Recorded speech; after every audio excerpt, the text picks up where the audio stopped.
Hello ಸ್ನೇಹಿತರೆ, ಎಲ್ಲರಿಗೂ ಇಂದಿನ ತರಗತಿಗೆ ಸ್ವಾಗತ.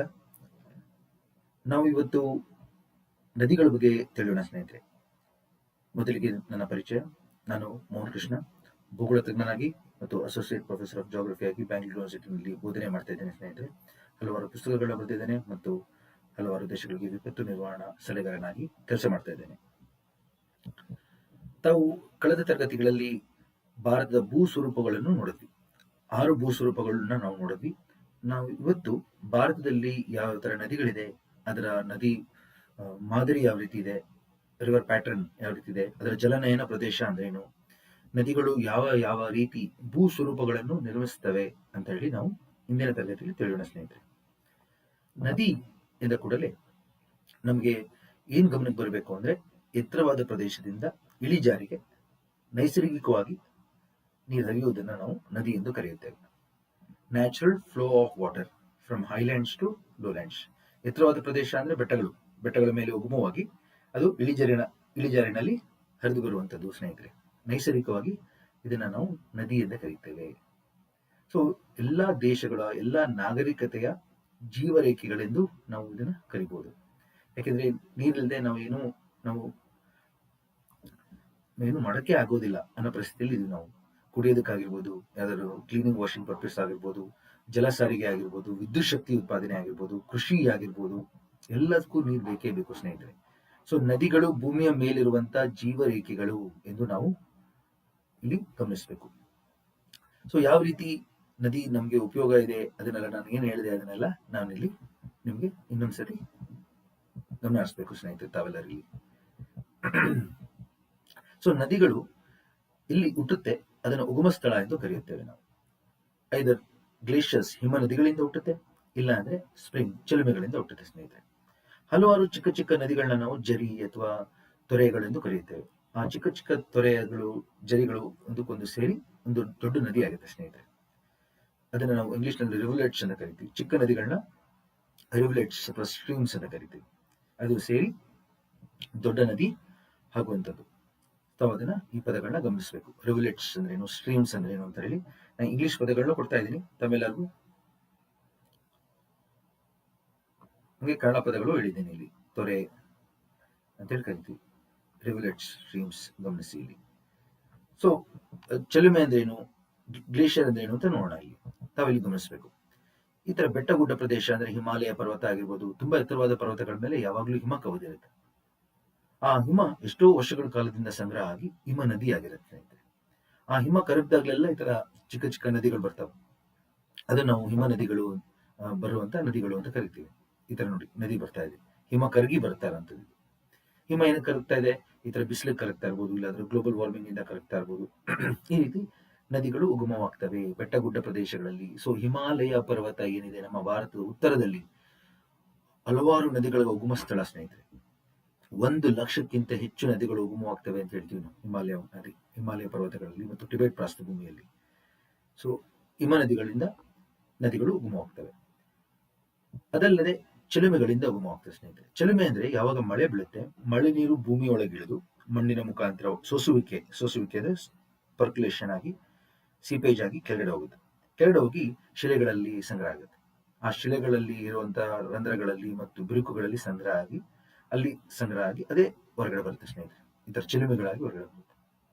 ತಾವಿಲ್ಲಿ ಗಮನಿಸಬೇಕು, ನೀರು ಭೂಮಿ ಒಳಗಿಂದ ಹೊರಗಡೆ ಬರ್ತಾ ಇದೆ. ಇದು ನಮ್ಮ ತಲಕಾವೇರಿ ಚಿತ್ರ ಸ್ನೇಹಿತರೆ. ತಲಕಾವೇರಿ ಭಾಗಮಂಡಲದಲ್ಲಿ ಕೊಡಗು ಜಿಲ್ಲೆಯಲ್ಲಿ ನೀವು ನೋಡ್ಬೋದು ಇದನ್ನ. ಅದನ್ನ ಇವಾಗ ನದಿಗಳನ್ನ ನಾವೆಲ್ಲ ಪೂಜಿಸ್ತೀವಿ. ಸೊ ಆ ಕಾರಣದಿಂದ ಇಲ್ಲಿ ನೀವು ದೇವಸ್ಥಾನಗಳನ್ನ ನೋಡ್ಬೋದು ನಾವು. ಹಂಗೆ ನೀವು ಮಹಾಬಲೇಶ್ವರಕ್ಕೆ ಹೋಗಿ ಕೃಷ್ಣ, ಹಂಗೆ ಟ್ರಯಾಂಬಕೇಶ್ವರ್ಗೆ ಹೋಗಿ ನಾಸಿಕ್ ಹತ್ರ ಗೋದಾವರಿ, ಈ ರೀತಿ ನದಿಗಳ ಉಗಮ ಸ್ಥಳನ ನಾವು ತೀರ್ಥ ಸ್ಥಳಗಳಾಗಿ ಪೂಜಿಸ್ತೀವಿ.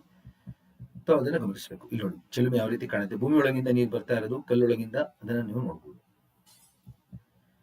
ಮತ್ತೆ ಇನ್ನೊಮ್ಮೆ ಚಿತ್ರ ನೋಡಿ ಸ್ನೇಹಿತೆ. ಎತ್ತರವಾದ ಪ್ರದೇಶದಿಂದ ಇಳಿಜಾರಿಗೆ ಹರಿದು ಬರುವುದನ್ನು ನಾವು ನದಿಗಳೆಂದು ಕರೆಯುತ್ತೇವೆ.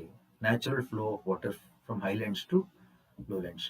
ನೋಡಿ ನದಿ ಬೆಟ್ಟಗುಡ್ಡ ಪ್ರದೇಶಗಳಿಂದ ಬರ್ಬೇಕಾದ್ರೆ ಹಲವಾರು ರೀತಿ ಶಿಲೆಗಳನ್ನ ತರುತ್ತೆ.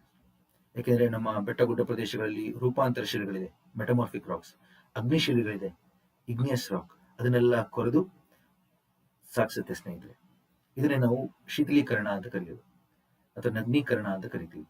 ವೆದರಿಂಗ್ ಆಗ್ಬೋದು, ಸವೆತಕಾರಿಯಾಗಿ ಸವಕಳಿಯಾಗಿ ಸಾಗಾಣಿಕೆ ಆಗುತ್ತಲ್ಲ, ಅದನ್ನೆಲ್ಲ ನಾವು ನಗ್ನೀಕರಣ ಎಂದು ಕರೆಯುತ್ತೇವೆ, ಡೆನೋಡೇಷನ್ ಅಂತ ಕರಿತೀವಿ.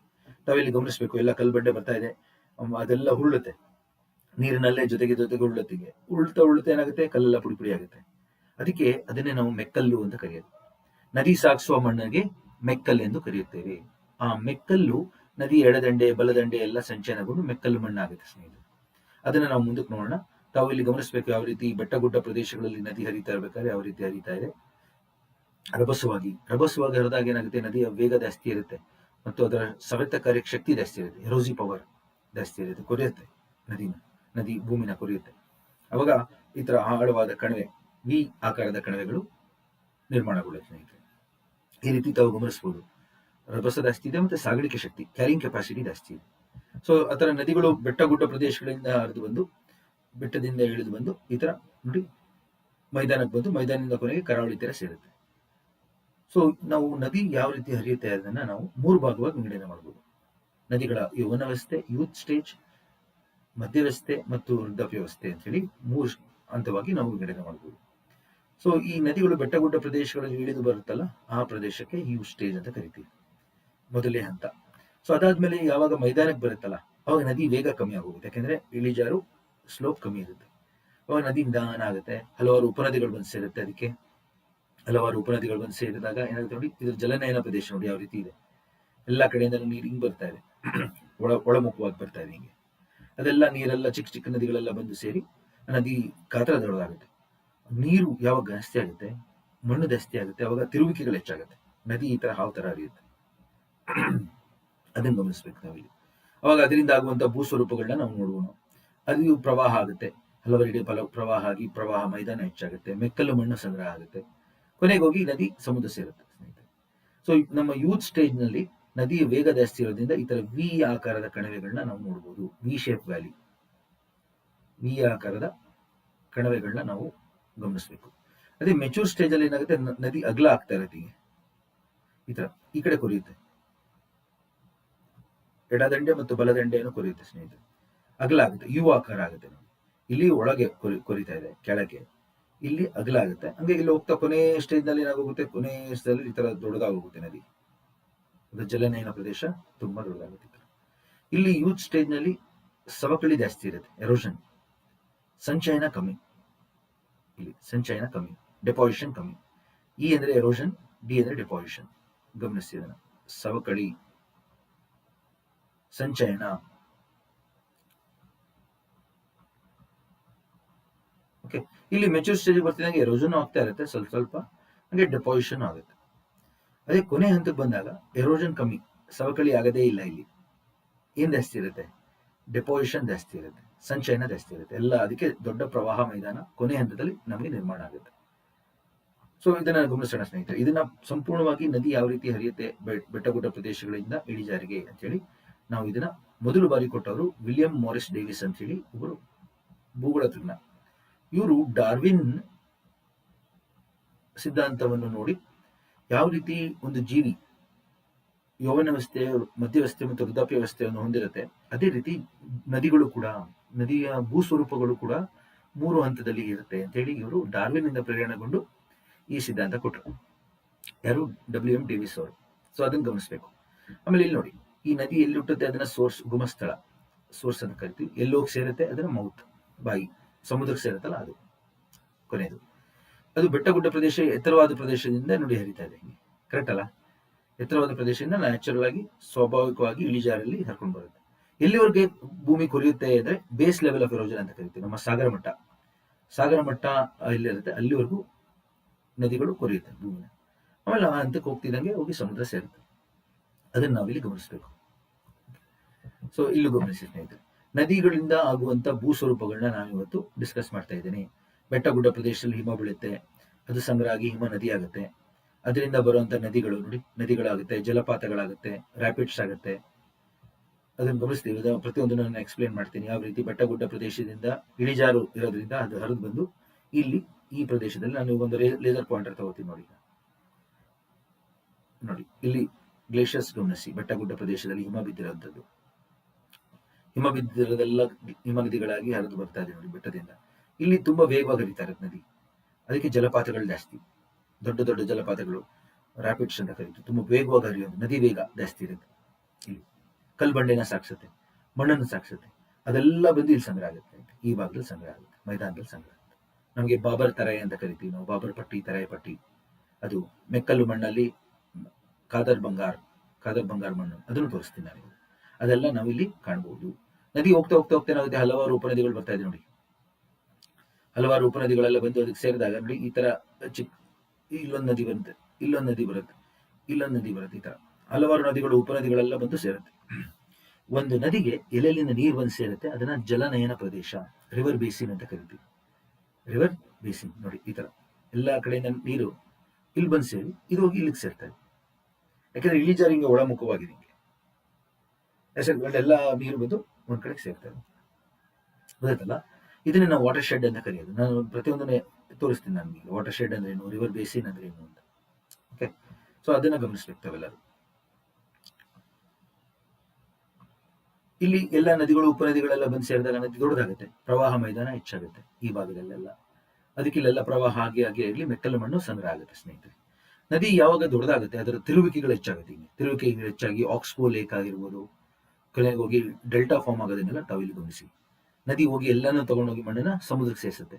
ಅವಾಗ ಏನಾಗುತ್ತೆ, ಇಲ್ಲಿ ನಮಗೆ ಡೆಲ್ಟಾ ಆಕಾರದಲ್ಲಿ ತ್ರಿಕೋನಾಕಾರದ ಮುಖಜ ಭೂಮಿಯಾಗಿ ನಿರ್ಮಾಣ ಆಗುತ್ತೆ. ಅದನ್ನು ಸಹ ನಾವಿಲ್ಲಿ ಮುಂದಿನ ಚಿತ್ರದಲ್ಲಿ ವೀಕ್ಷಿಸೋಣ, ಎಲ್ಲ ಯಾವ ಭೂಸ್ವರೂಪಗಳಿದೆ ಅಂತೇಳಿ. ಇಲ್ಲಿ ನೋಡಿ, ಇದು ನಮಗೆ ಕಲ್ಬಂಡೆ ಬರ್ತಾ ಇರೋದು. ಬೆಟ್ಟ ಗುಡ್ಡ ಪ್ರದೇಶದಿಂದ ಬಂದು ಈ ಕಲ್ಬಂಡೆ ಎಲ್ಲ ಸಂಗ್ರಹ ಆಗ್ತಾ ಇದೆ ನೋಡಿ, ಹೆಚ್ಚು ಪ್ರಮಾಣದಲ್ಲಿ. ಇದನ್ನೇ ಬಾಬರ್ ಪಟ್ಟಿ ಅಂತ ಕರೆಯೋದು. ಈ ಬಾಬರ್ ಪಟ್ಟಿಯಲ್ಲಿ ಏನಾಗುತ್ತೆ, ನದಿ ತುಂಬಾ ವೇಗವಾಗಿ ಹರಿತಾ ಇರುತ್ತೆ, ಕಲ್ಲು ಮಧ್ಯ ಮರೆಯಾಗೋಗುತ್ತೆ, ಆ ಕಲ್ಲಿನ ಮಧ್ಯೆ ಮರೆಯಾಗೋಗುತ್ತೆ. ನೀವೇನ ಕಾಳಿ ನದಿಗೆ ಹೋದ್ರೆ, ಸೊ ನೀವು ದಾಂಡೇಲಿ ಹತ್ರ ಎಲ್ಲ ಹೋದ್ರೆ ರಾಫ್ಟಿಂಗ್ ಇದೆ ಅಲ್ಲಿ. ನದಿ ಮಧ್ಯೆ ಈ ತರ ವೇಗವಾಗಿ ಹರಿತಾ ಇರುವಂತ ನೀರ್ ಮಧ್ಯ ನೀವು ದೋಣಿಲಿ ಹೋಗ್ಬೋದು. ರಾಫ್ಟಿಂಗ್ ಅಂತ ಕರಿತೀವಿ ಸ್ನೇಹಿತರೆ, ಅದನ್ನು ಗಮನಿಸಬೇಕು ಆಯ್ತಾ. ರಾಫ್ಟಿಂಗ್ ನಲ್ಲಿ ಈ ತರ ನದಿ ವೇಗವಾಗಿ ಹೋಗೋದ್ರ ಮಧ್ಯೆ ಕಲ್ ಮಧ್ಯೆ ನಾವು ಹೋಗ್ಬೋದು. ಓಕೆ, ಹಂಗೆ ಎಷ್ಟೊಂದು ಕಲ್ಲುಗಳಲ್ಲಿ ಮಧ್ಯ ನದಿ ಮರೆಯಾಗಿರುತ್ತೆ. ಸೊ ಇದನ್ನ ಗಮನಿಸ್ಬೇಕು. ಇದನ್ನೇ ನೆಕ್ಸ್ಟ್ ಇಲ್ಲಿ ಜಲಪಾತಗಳನ್ನ ನೋಡಿ. ಜಲಪಾತಗಳಲ್ಲಿ ಏನಾಗುತ್ತೆ ಅಂದ್ರೆ, ನದಿ ಮೇಲಿಂದ ಜಿಗಿದು ತಳಕ್ಕೆ ರೀಚ್ ಆಗೋದನ್ನ ಜಲಪಾತ ಅಂತ ಕರಿತೀವಿ. ಅಂದ್ರೆ ಮೇಲಿಂದ ಬಂದ್ಮೇಲೆ ಲೇಸರ್ ಪಾಯಿಂಟರ್ ಹೋಗ್ತೀನಿ ನೋಡಿ, ಇಲ್ಲಿ ನದಿ ಮೇಲಿಂದ ಧುಮುಕ್ತಾ ಇದೆ ನೋಡಿ, ಇಲ್ಲಿ ಧುಮುಕಿ ಇಲ್ಲೇ ಸಂಪರ್ಕ ಬರ್ತಾ ಇದೆ ಮತ್ತೆ ಭೂಮಿಗೆ, ಅದನ್ನ ಜಲಪಾತ ಅಂತ ಕರಿತೀವಿ. ಇನ್ ಕೇಸ್ ನೀರು ಮೇಲ್ಗಡೆಯಿಂದ ಕಲ್ ಮೇಲೆನೆ ಸಂಪರ್ಕದಲ್ಲಿ ಬರ್ತಾ ಇದೆ ನೋಡಿ, ಕಲ್ ಮೇಲೆ ಸಂಪರ್ಕದಲ್ಲಿ ಬರ್ತಾ ಇದೆ, ನಮ್ಮ ದೂದ್ ಸಾಗರ್ ಜಲಪಾತದಲ್ಲಿ ಹೆಂಗಿರುತ್ತೆ ನೋಡಿ, ಅವಾಗ ಅದು ದಬೆ ಅಂತ ಕರಿತೀವಿ, ಅದು ಕ್ಯಾಸ್ಕೇಡ್ ಅಂತ ಕರಿತೀವಿ. ಕ್ಯಾಸ್ಕೇಡ್ ಅಂದ್ರೆ ಯಾವಾಗ the water is flowing on the rocks, in contact with the rocks, ನೀರು ಭೂಮಿಯ ಸಂಪರ್ಕದಲ್ಲೇ ಇಳಿದು ಬರುತ್ತೆ ಬೆಟ್ಟಗಳ ಮೇಲಿಂದ, ಅದನ್ನ ನಾವು ದಬೆ ಅಥವಾ ಕ್ಯಾಸ್ಕೇಡ್ ಅಂತ ಕರಿತೀವಿ. ಜಲಪಾತ ಅಂದಾಗ ಯಾವಾಗ ನೀರು ಮೇಲ್ಗಡೆಯಿಂದ ಧುಮುಕುತ್ತೆ, ಮೇಲ್ಗಡೆಯಿಂದ ಕೆಳಗಡೆಗೆ, ಅದನ್ನ ವಾಟರ್ ಫಾಲ್ ಅಂತ ಕರಿತೀವಿ. ಇದು ವ್ಯತ್ಯಾಸ ತಿಳಿಬೇಕೆಲ್ಲರೂ. ಇವಾಗ ನಾವು ಜೋಗ ಜಲಪಾತ ಅಂತ ಕರಿತೀವಿ, ಕರೆಕ್ಟ್. ಗೋಕಾಕ್ ಜಲಪಾತ ಅವೆಲ್ಲ ಜಲಪಾತಗಳು. ದೂದ್ ಸಾಗರ್ ಅನ್ನೋದೇನು ಕ್ಯಾಸ್ಕೇಡ್, ದಬೆ ಅದು ಬೆಟ್ಟಗಳ ಮೇಲಿಂದ ಹಾಲಿನ ರೀತಿ ಬರುತ್ತೆ, ಅದಕ್ಕೆ ದೂದ್ ಸಾಗರ್ ಅಂತ ಕರಿತೀವಿ. ಗೊತ್ತಾಯ್ತಲ್ಲ, ಈ ರೀತಿ ಜಲಪಾತಗಳಾಗ್ತವೆ. ಬೆಟ್ಟಗುಡ್ಡ ಪ್ರದೇಶಗಳಲ್ಲಿ ಏನಾಗುತ್ತೆ ಅಂದ್ರೆ ಇದರ ಜಲಪಾತಗಳಿರ್ತವೆ.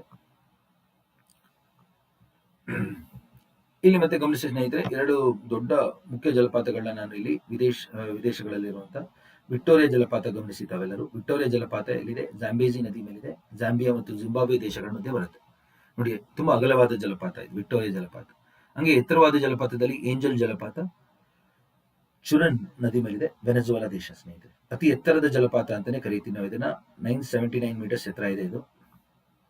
ಗಮನಿಸಿ ಅದನ್ನ, ಹತ್ತತ್ರ 1,000 ಮೀಟರ್, 1,000 ಮೀಟರ್ ಅಂದ್ರೆ 1 ಕಿಲೋಮೀಟರ್ ಹತ್ರ ಎತ್ತರದಿಂದ ನೀರು ಜಿಗಿಯುತ್ತೆ. ಇವುಗಳನ್ನ ನಾವು ಅತಿ ಎತ್ತರದ ಜಲಪಾತ, ಏಂಜಲ್ ಜಲಪಾತ ಅಂತ ಹೇಳಿ ಕರೀತೇವೆ. ಹಂಗೆ ಮುಖ್ಯ ಜಲಪಾತಗಳು ನಾವು ಭಾರತದಲ್ಲೂ ಸಹ ತೋರಿಸ್ತೀನಿ.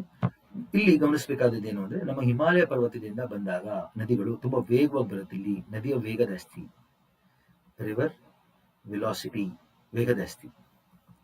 ಆ ವೇಗಕ್ಕೆ ಏನಾಗೋಗುತ್ತೆ, ಅದರ ಸವೆತ ಕಾರ್ಯಕ್ಕೆ ಶಕ್ತಿ ಜಾಸ್ತಿ ಇರುತ್ತೆ, ಎರೋಸಿವ್ ಪವರ್, ಸವೆತ ಕಾರ್ಯಕ್ಕೆ ಶಕ್ತಿ ಜಾಸ್ತಿ ಇರುತ್ತೆ.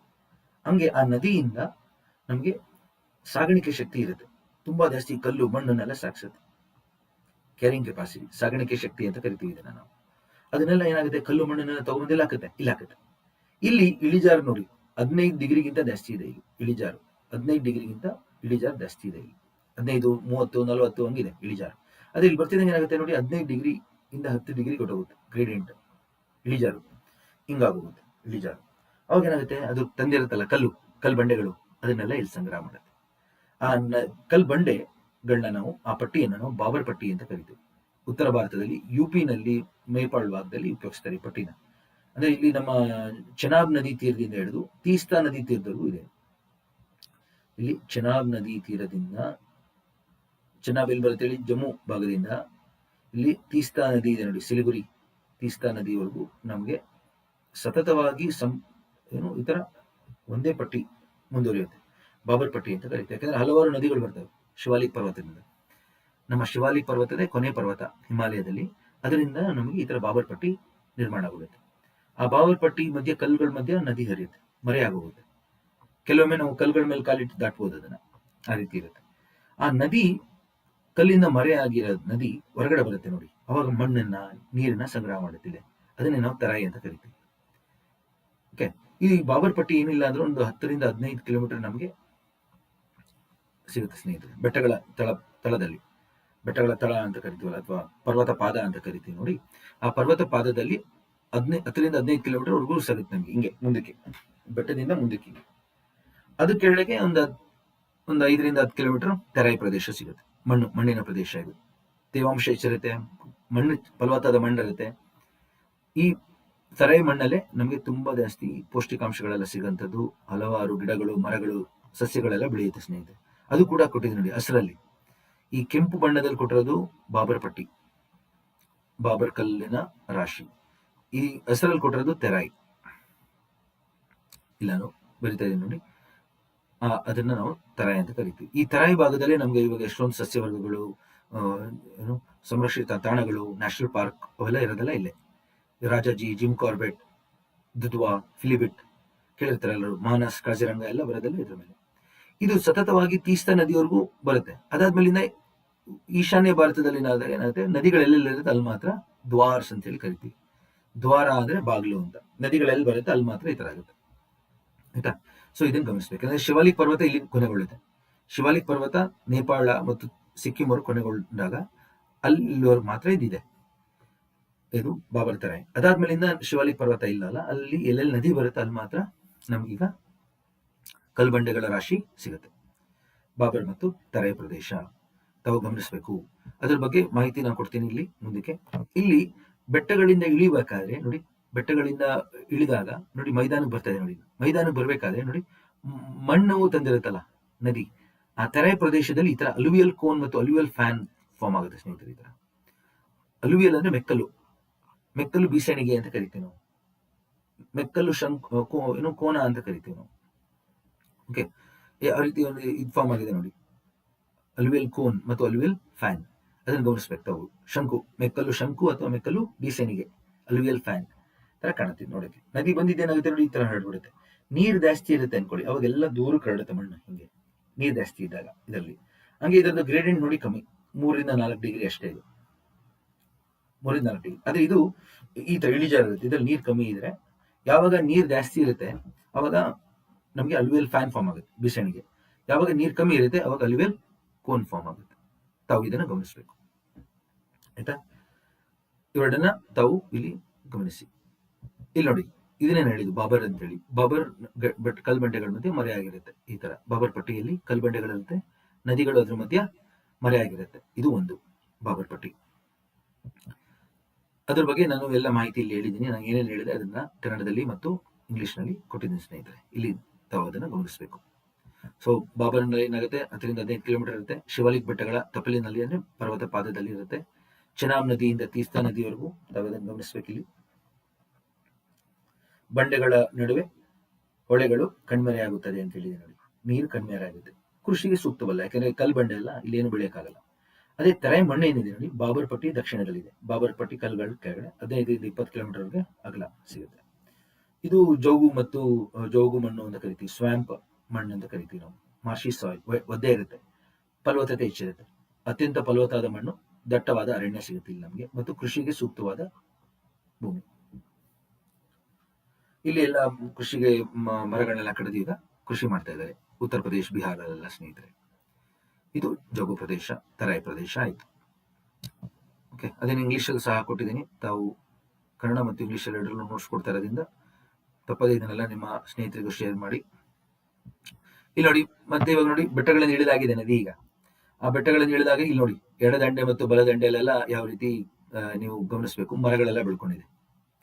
ಆ ಮರಗಳು ನದಿ ತೀರದ ಮರಗಳು ಎಂದು ಕರೆಯುತ್ತೇವೆ. ಈ ತರ ನದಿ ಹರಿತಾ ಇದೆ, ಅದ್ರ ಮಧ್ಯದಲ್ಲಿ ಆ ಕಡೆ ಕಡೆ ಸೈಡಲ್ಲೆಲ್ಲ ನೀವು ಮರಗಳನ್ನ ಗಮನಿಸಬೇಕು. ಯಾವ ರೀತಿ ಮರಗಳೆಲ್ಲ ಕಾಣ್ತಾ ಇದೆ ನಿಮಗೆ ನೋಡಿ. ಅದೇ ತರ ನದಿ ತೀರದ ಮರಗಳು ಅಂತ ಕರಿತೀವಿ ನಾವು. ನದಿ ತೀರದ ಮರಗಳು, ರೈಪೇರಿಯನ್ ಬೆಲ್ಟ್ ಅಂತ ಕರಿತೀವಿ ನಾವು. ನದಿ ತೀರಕ್ಕೆ ಒಂದು ಪದ ಇದೆ, ನದಿ ದಂಡೆ ಅಂತ ಕರಿತೀವಲ್ಲ, ಅದೇ ತರ ಇಂಗ್ಲಿಷ್ ನಲ್ಲಿ ರೈಪೇರಿಯನ್ ಅಂತ ಒಂದು ಪದ ಇದೆ ಸ್ನೇಹಿತರೆ. ತಾವು ಅದನ್ನ ಇಲ್ಲಿ ಗಮನಿಸಬೇಕು. ಒಂದು ನದಿ ಇದೆ ಅಂದ್ರೆ ತಾವು ಇಲ್ಲಿ ಗಮನಿಸಿ, ನದಿ ಇದೆ ಇಲ್ಲಿ ಅಂದ್ರೆ ಆ ನದಿ ಎಡದಂಡೆ ಮತ್ತು ಬಲದಂಡೆಯಲ್ಲಿರುವಂತಹ ಪ್ರದೇಶಕ್ಕೆ ರೈಪೇರಿಯನ್ ಅಂತ ಹೇಳಿ ಇಂಗ್ಲಿಷಲ್ಲಿ ಪದ ಇದೆ. ಇವಾಗ ರೈಪೇರಿಯನ್ ಸ್ಟೇಟ್ಸ್ ಅಂದ್ರೆ ನದಿ ತೀರದ ರಾಜ್ಯಗಳು ಅಂತ ಹೇಳಿದ್ದೀನಿ. ಇವಾಗ ಕಾವೇರಿ ನದಿಯ ತೀರದ ರಾಜ್ಯಗಳು ಯಾವುದು ಅಂದ್ರೆ ಕರ್ನಾಟಕ ಮೊದಲಿಗೆ, ಆಮೇಲೆ ಕೇರಳ, ಆಮೇಲೆ ತಮಿಳುನಾಡು, ಆಮೇಲೆ ಪುಡುಚೇರಿ. ರಾಜ್ಯ ಮತ್ತು ಕೇಂದ್ರಾಡಳಿತ ಪ್ರದೇಶ ಎಲ್ಲ ತಗೊಂಡ್ರೆ ಪುಡುಚೇರಿನೂ ಸೇರಿಸ್ಕೋಬೇಕಾಗುತ್ತೆ. ಈ ರೀತಿ. ಹಂಗೆ ಗೋದಾವರಿ ನದಿಯ ರೈಪೇರಿಯನ್ ಸ್ಟೇಟ್ಸ್ ಯಾವುದು ಅಂತ ಕೇಳಿದ್ರೆ ಅವರು ಮಹಾರಾಷ್ಟ್ರದಿಂದ ಬರುತ್ತಾನೆ ಅದು. ಹಂಗೆ ತೆಲಂಗಾಣ, ಆಂಧ್ರ ಪ್ರದೇಶ್ ಮತ್ತು ಸ್ವಲ್ಪ ನಮ್ಮ ಕರ್ನಾಟಕ ಮಂಜರಾ ನದಿ ಹರಿಯೋದ್ರಿಂದ. ಹಂಗೆ ಕೃಷ್ಣ ಅದು ರೈಪೇರಿಯನ್ ಸ್ಟೇಟ್ಸ್ ಯಾವುದು? ಮಹಾರಾಷ್ಟ್ರ, ಕರ್ನಾಟಕ, ತೆಲಂಗಾಣ, ಆಂಧ್ರ ಪ್ರದೇಶ್. ಈ ರೀತಿ ರೈಪೇರಿಯನ್ ರಾಜ್ಯಗಳು ನಾಲ್ಕು ಒಂದು ಪದ ಆಯ್ತು. ನದಿ ತೀರದ ರಾಜ್ಯಗಳು. ಈ ನದಿ ಏನಾಗುತ್ತೆ, ಈ ಭಾಗದಲ್ಲಿ ಹರಿಯೋದಲ್ಲ, ಇದಕ್ಕೆ ಚಾನಲ್ ಅಂತ ಕರಿತೀವಿ ನಾವು. ಚಾನಲ್, ನದಿ ಹರಿಯೋ ಪ್ರದೇಶಕ್ಕೆ ಚಾನಲ್. ಓಕೆ, ಚಾನಲ್ ಅಂತ ಕರಿತೀವಿ. ಆ ನದಿ ಹರಿತಾ ಇದೆ ನೋಡಿ, ಅದು ಸುತ್ತಮುತ್ತ ಮರಗಳೆಲ್ಲ ಇದೆ ನೋಡಿ, ಇದೆಲ್ಲ ರೈಪೇರಿಯನ್ ಮರಗಳು. ಈ ಮರಗಳು ತುಂಬಾ ಮುಖ್ಯ ಸ್ನೇಹಿತರೆ, ಪ್ರವಾಹ ನಿಯಂತ್ರಣ ಮಾಡೋ ಮರಗಳು ಇವೆಲ್ಲ. ಯಾಕೆ ನದಿ ಉಗ್ಗಿದಾಗ, ಮಳೆ ಜಾಸ್ತಿ ಆದಾಗ ಆ ನೀರನ್ನ ಹೊರಗಡೆ ಬರದಂಗೆ ತಡೆಯುತ್ತೆ. Trees act as a mechanical barrier. So as result ಆ ನೀರು ಹೊರಗಡೆ ಬರದಂಗೆ ಪ್ರವಾಹನ ನಿಯಂತ್ರಿಸೋದು ಈ ಮರಗಳು. ಇದನ್ನ ತಡಿಬಾರ್ದು ನಾವು ಯಾವುದೇ ಕಾರಣಕ್ಕೂ. ಹಂಗೆ ಪ್ರವಾಹ ಆಗದಂತೆ ತಡೆಯುತ್ತೆ, ಮತ್ತೆ ತುಂಬಾ ನೀರು, ಮಣ್ಣು, ಹುಳು ತುಂಬಿಕೊಳ್ಳಂಗೆ ತಡೆಯುತ್ತೆ. ಇವಾಗ ಎಷ್ಟೊಂದು ಸತಿ ಇಲ್ಲಿ ಮಳೆ ಆಗುತ್ತೆ ಅನ್ಕೊಳ್ಳಿ, ಬೆಟ್ಟಗಳ ಮೇಲೆ ಮಳೆ ಆಗುತ್ತೆ. ಆ ಮಳೆ ನೀರೆಲ್ಲ ಒಂದೇ ಸತಿ ಕೆಳಗಡೆ ಇಳಿದಾರಂಗೆ ನೋಡ್ಕೊಳ್ಳೋದು ಮರಗಳು. ಮರಗಳಿದ್ದಾಗ ಏನಾಗುತ್ತೆ, ಅದ್ರ ಬೇರು ತುಂಬಾ ಭೂಮಿ ಒಳಗೆ ಆಳವಾಗಿ ಹೋಗೋದ್ರಿಂದ ಭೂಮಿ ಒಳಗೆ ನೀರು ಇಳಿಸುತ್ತೆ. ಈ ತರ ಸೋಸುವಿಕೆ ಆಗುತ್ತೆ, ಸೀಪೇಜ್ ಆಗುತ್ತೆ. ಅವಾಗ ನೀರು ಭೂಮಿ ಒಳಗೆ ಹೋಗಿ ನಿಧಾನಕ್ಕೆ ಬಂದು ಮಣ್ಣು ಎಲ್ಲ ಇಲ್ಲೇ ಸಂಗ್ರಹ ಆಗಿ ನೀರು ಮಾತ್ರ ಬಂದು ನಿಧಾನಕ್ಕೆ ನೀರು ಬಂದು ಸ್ವಲ್ಪವಾಗಿ ಅಂತರ್ಜಲವಾಗಿರುತ್ತೆ, ಸ್ವಲ್ಪವಾಗಿ ನದಿಗೆ ಸೇರುತ್ತೆ. ಆ ಪ್ರದೇಶಕ್ಕೆ ನಾವು ಐಪೋರಿಕ್ ಝೋನ್ ಅಂತ ಕರಿತೀವಿ. ಐಪೋರಿಕ್ ಪ್ರದೇಶ ಅಂದ್ರೆ ಭೂಮಿಯ ಒಳಗಿರುವಂತ, ನದಿ ಒಳಗಿರುವಂತ, ಕೆಳಗಿರುವಂತ ಪ್ರದೇಶ, ನೀರಿನ ತಳ, ನದಿಯ ತಳ, ಅದನ್ನ ಐಪೋರಿಕ್ ಝೋನ್ ಅಂತ ಕರಿತೀವಿ. ಐಪೋರಿಕ್ ಝೋನ್ ಅಲ್ಲಿ ಏನಾಗುತ್ತೆ, ಅದು ಅಂತರ್ಜಲ ನದಿಗೆ ಬಂದು ಸೇರುವಂತ ಪ್ರದೇಶ. ಹಂಗೆ ಕೆಲವೊಮ್ಮೆ ನೀರು ಜಾಸ್ತಿ ಇರುತ್ತಲ್ಲ ನದಿಗಳಲ್ಲಿ, ಅವಾಗ ನದಿ ನೀರು ಸಹ ಭೂಮಿ ಒಳಗೆ ಇಳಿಯುತ್ತೆ, ಅಂತರ್ಜಲ ವೃದ್ಧಿ ಆಗುತ್ತೆ. ಸೊ ಐಪೋರಿಕ್ ಪ್ರದೇಶ ಏನಾಗುತ್ತೆ, ಅಲ್ಲಿಂದ ಅಂತರ್ಜಲ ಹೋಗಿ ನದಿಗೆ ಹೋಗಿ ಸೇರುವಂತ ಪ್ರದೇಶ ಐಪೋರಿಕ್ ಪ್ರದೇಶ. ಇದನ್ನೆಲ್ಲ ನೀವು ತಿಳ್ಕೊಬೇಕು ಈ ಪದಗಳನ್ನ. ಎಕ್ಸಾಮ್ ಅಲ್ಲಿ UPSC ಅಂತ ಎಕ್ಸಾಮ್ಸ್ಗಳು ಬರಿಬಹುದು ನೀವು ಅವಾಗ. ಸೊ ನಾವು ಮಾಡ್ತಾ ಇರೋ ತರಗತಿಗಳು PC ಇಂದ DC ವರೆಗೂ ತಮಗೆ ಹೆಲ್ಪ್ ಆಗುತ್ತೆ ಸ್ನೇಹಿತರೆ. ತಾವು ಎಲ್ಲರೂ, ಎಲ್ಲ ಹುದ್ದೆಗಳು ಮುಖ್ಯ ಹುದ್ದೆಗಳೇ. ನಮಗೆ ಯಾವ ಹುದ್ದೆಗಳು ಬೇಕು ಆ ಹುದ್ದೆಗಳನ್ನ ನಾವು ತಗೋಬೇಕು. ಸೊ ನಾವು ಎಲ್ಲ ತರಗತಿಗಳಿಗೂ ನಾವು ರೆಡಿ ಇರಬೇಕು. UPSCನೂ ಬರಿಬೇಕು ನೀವು, KPSCನೂ ಬರಿಬೇಕು. ಎಲ್ಲ ತರಗತಿಗಳು ತಮಗೆ ಇಲ್ಲಿ ಸಿಗುತ್ತೆ ಸ್ನೇಹಿತರೆ. ತಮ್ಮದೇ ಆದ ರೀತಿಯಲ್ಲಿ ತಾವು ಇದನ್ನ ಉಪಯೋಗಿಸ್ಕೊಳ್ಬೇಕು. ಇಲ್ಲಿ ಯಾವ ರೀತಿ ರೈಪೇರಿಯನ್ ಅಂತ ಪದ ತಿಳಿಸಿದ್ದೀನಿ ಅಂದ್ರೆ ನದಿ ತೀರ ಪದಕ್ಕೆ ರೈಪೇರಿಯನ್. ಯಾಕೆಂದ್ರೆ ಎಕ್ಸಾಮ್ಗಳಲ್ಲಿ ಪ್ರಶ್ನೆ ಪತ್ರಿಕೆಗಳಲ್ಲಿ ಹೊಸ ಪದ ಬಳಸ್ತಾರೆ, ಅವ ನಿಮ್ಗೆ ಗೊತ್ತಿರಲ್ಲ. ಅದಕ್ಕೋಸ್ಕರ ನಿಮಗೆ ಹೇಳ್ತಾ ಇದ್ದೀನಿ ಪದಗಳನ್ನ ನಾವು ಕಟ್ಕೊಳ್ಳಿ. ಎಕ್ಸಾಂಪಲ್ ಬರುತ್ತೆ ಇದು. ಸೊ ಪ್ರವಾಹ ನಿಯಂತ್ರಣದಲ್ಲಿ ಇದು ಮುಖ್ಯವಾದಂತ ಪಾಠ ಇದು. ಓಕೆ, ಇಲ್ಲಿ ನೋಡಿ, ನದಿ ಆ ಕಡೆ ಈ ಕಡೆ ಇರುವಂತ ಮರಗಳು, ಇದನ್ನೇ ನಾವೇನಂತ ಕರೆದೆ, ರೈಪೇರಿಯನ್ ಮರಗಳು. ರೈಪೇರಿಯನ್ ನದಿ ತೀರದ ಮರಗಳು. ನದಿ ಎಡದಂಡೆ ಬಲದಂಡೆ ಪ್ರದೇಶಕ್ಕೆ ರೈಪೇರಿಯನ್ ಅಂತ ಕರಿತೀವಿ. ಆಯ್ತಾ? ನದಿ ತೀರ ನೋಡಿ, ಈ ಮರಗಳನ್ನ ನಾವು ಕಡಿಬಾರದು ಅಂತ ಹೇಳ್ತಾ ಇದ್ದೀನಿ ನಾನು. ನಾವೇನ್ ಮಾಡ್ತೀವಿ, ಪ್ರವಾಸೋದ್ಯಮಕ್ಕೆ, ಕೃಷಿಗೆ, ಜಲ ಸಾರಿಗೆಗೆ ಮತ್ತು ಬಂದರುಗಳಿಗೆ ಅಂತೇಳಿ ಈ ಮರಗಳನ್ನೆಲ್ಲ ಕಡಿದು ಬಿಡ್ತಾ ಇದೀವಿ. ದೋಣಿ ವಿಹಾರಕ್ಕೆ ಅಂತ ಹೇಳಿ. ಇದು ನೋಡಿ, ತೆರೆ ಹೆಂಗಿದೆ ನೋಡಿ. ತೆರೆಯ ಪ್ರದೇಶ ಎಷ್ಟು ಮಣ್ಣಿದೆ, ನೀರಿದೆ, ಫಲವತ್ತತೆ ಇದೆ, ಹಸಿರಿದೆ, ಅದನ್ನು ಗಮನಿಸಿ. ಇಲ್ಲೇ ನಮಗೆ ಜಾಸ್ತಿ ಕೃಷಿ ಎಲ್ಲ ಇರೋದೀಗ. ಇದು ಉತ್ತರ ಪ್ರದೇಶದಲ್ಲಿ ತೆಗೆದಿರೋ ಚಿತ್ರ ಸ್ನೇಹಿತರೆ. ಯಾವ ರೀತಿ ನಮಗೆ ತೆರೆ ಪ್ರದೇಶ ಇದೆ ಗಮನಿಸಿ. ನದಿ ಹರಿಯುವಾಗ ಅದರ ಕಣಿವೆಗಳನ್ನ ಗಮನಿಸಿ. ಈ ತರ ವಿ ಆಕಾರದ ಕಣಿವೆ ಇರುತ್ತೆ ಅಂತ ಹೇಳಿದೆ. ಎತ್ತರವಾದ ಪ್ರದೇಶದಿಂದ ಇಳಿಬೇಕಾದ್ರೆ ಬೆಟ್ಟ ಕೊರಿಯುತ್ತೆ ಅಂತ ಹೇಳಿದೆ ನೋಡಿ. ಇದು ವಿ ಆಕಾರದ ಕಣಿವೆ. ಮತ್ತೆ ಈ ಬೆಟ್ಟಗಳ ಈ ಭಾಗ ನೋಡಿ, ಇದೊಂದಿದೆ, ಇಲ್ಲೊಂದಿದೆ, ಈ ತರ ಇದೆ. ಇದನ್ನ ಸ್ಪರ್ ಅಂತ ಕರಿತೀವಿ ನಾವು. ನದಿಯ ಇಳಿಜಾರುಗಳು ಸ್ಪರ್. ಇಲ್ಲಿ ಬಿದ್ದಿದ್ದ ನೀರೆಲ್ಲ ಏನಾಗುತ್ತೆ, ರಭಸವಾಗಿ ಹರಿದು ಇಲ್ಲಿಗೆ ಸೇರುತ್ತೆ.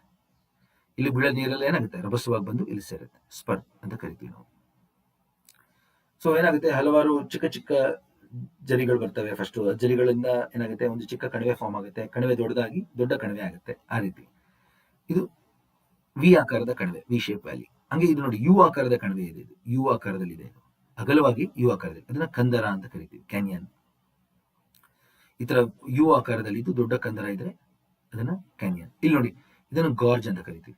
ಗಾರ್ಜ್ ಅಲ್ಲಿ ಏನಾಗುತ್ತೆ, ಅದು ಯು ಆಕಾರ ಇರುತ್ತೆ, ಆದ್ರೆ ಅಗಲ ಇರಲ್ಲ. ಈ ತರ ಅಗಲ ಇರಲ್ಲ, ತುಂಬಾ ಚಿಕ್ಕ ಕಂದರ ಅದು. ಗಾರ್ಜ್ ಅನ್ನೋದು ಚಿಕ್ಕ ಕಂದರ. ನಮಗೆ ಮೇಕೆದಾಟು ಕಾವೇರಿನಲ್ಲಿ ನೋಡಿರ್ತೀರ ನೀವು, ಈ ಕಡೆಯಿಂದ ಈ ಕಡೆಗೆ ಹಾರ್ಬೋದು, ಅಷ್ಟು ಹತ್ರದಲ್ಲಿದ್ದಾವೆ ಅದು. ಅದನ್ನ ನಾವು ಮೇಕೆದಾಟು ಅಂತ ಕರಿತೀವಿ. ಗಾರ್ಜ್ ಅಂದ್ರೆ ಚಿಕ್ಕ ಕಂದರಗಳು. ಇಲ್ಲಿ ನೋಡಿ ಸ್ನೇಹಿತರೆ, ಸೊ ಇದು ಆಂಧ್ರ ಪ್ರದೇಶದಲ್ಲಿ ಕಡಪ ಪ್ಲಾಟ್ಯೂನಲ್ಲಿ ಪೆನರು ನದಿ. ಇದು ಪೆನರು ನದಿ ಅಂತೇಳಿ, ಅದು ಪೆನ್ನಾರ್ ಅಂತ ಕರೀತಾರ ಆಂಧ್ರದವರು ಇದನ್ನ. ನಾವು ಅದನ್ನ ಪೆನರು ಅಂತ ಕರಿತೀವಿ.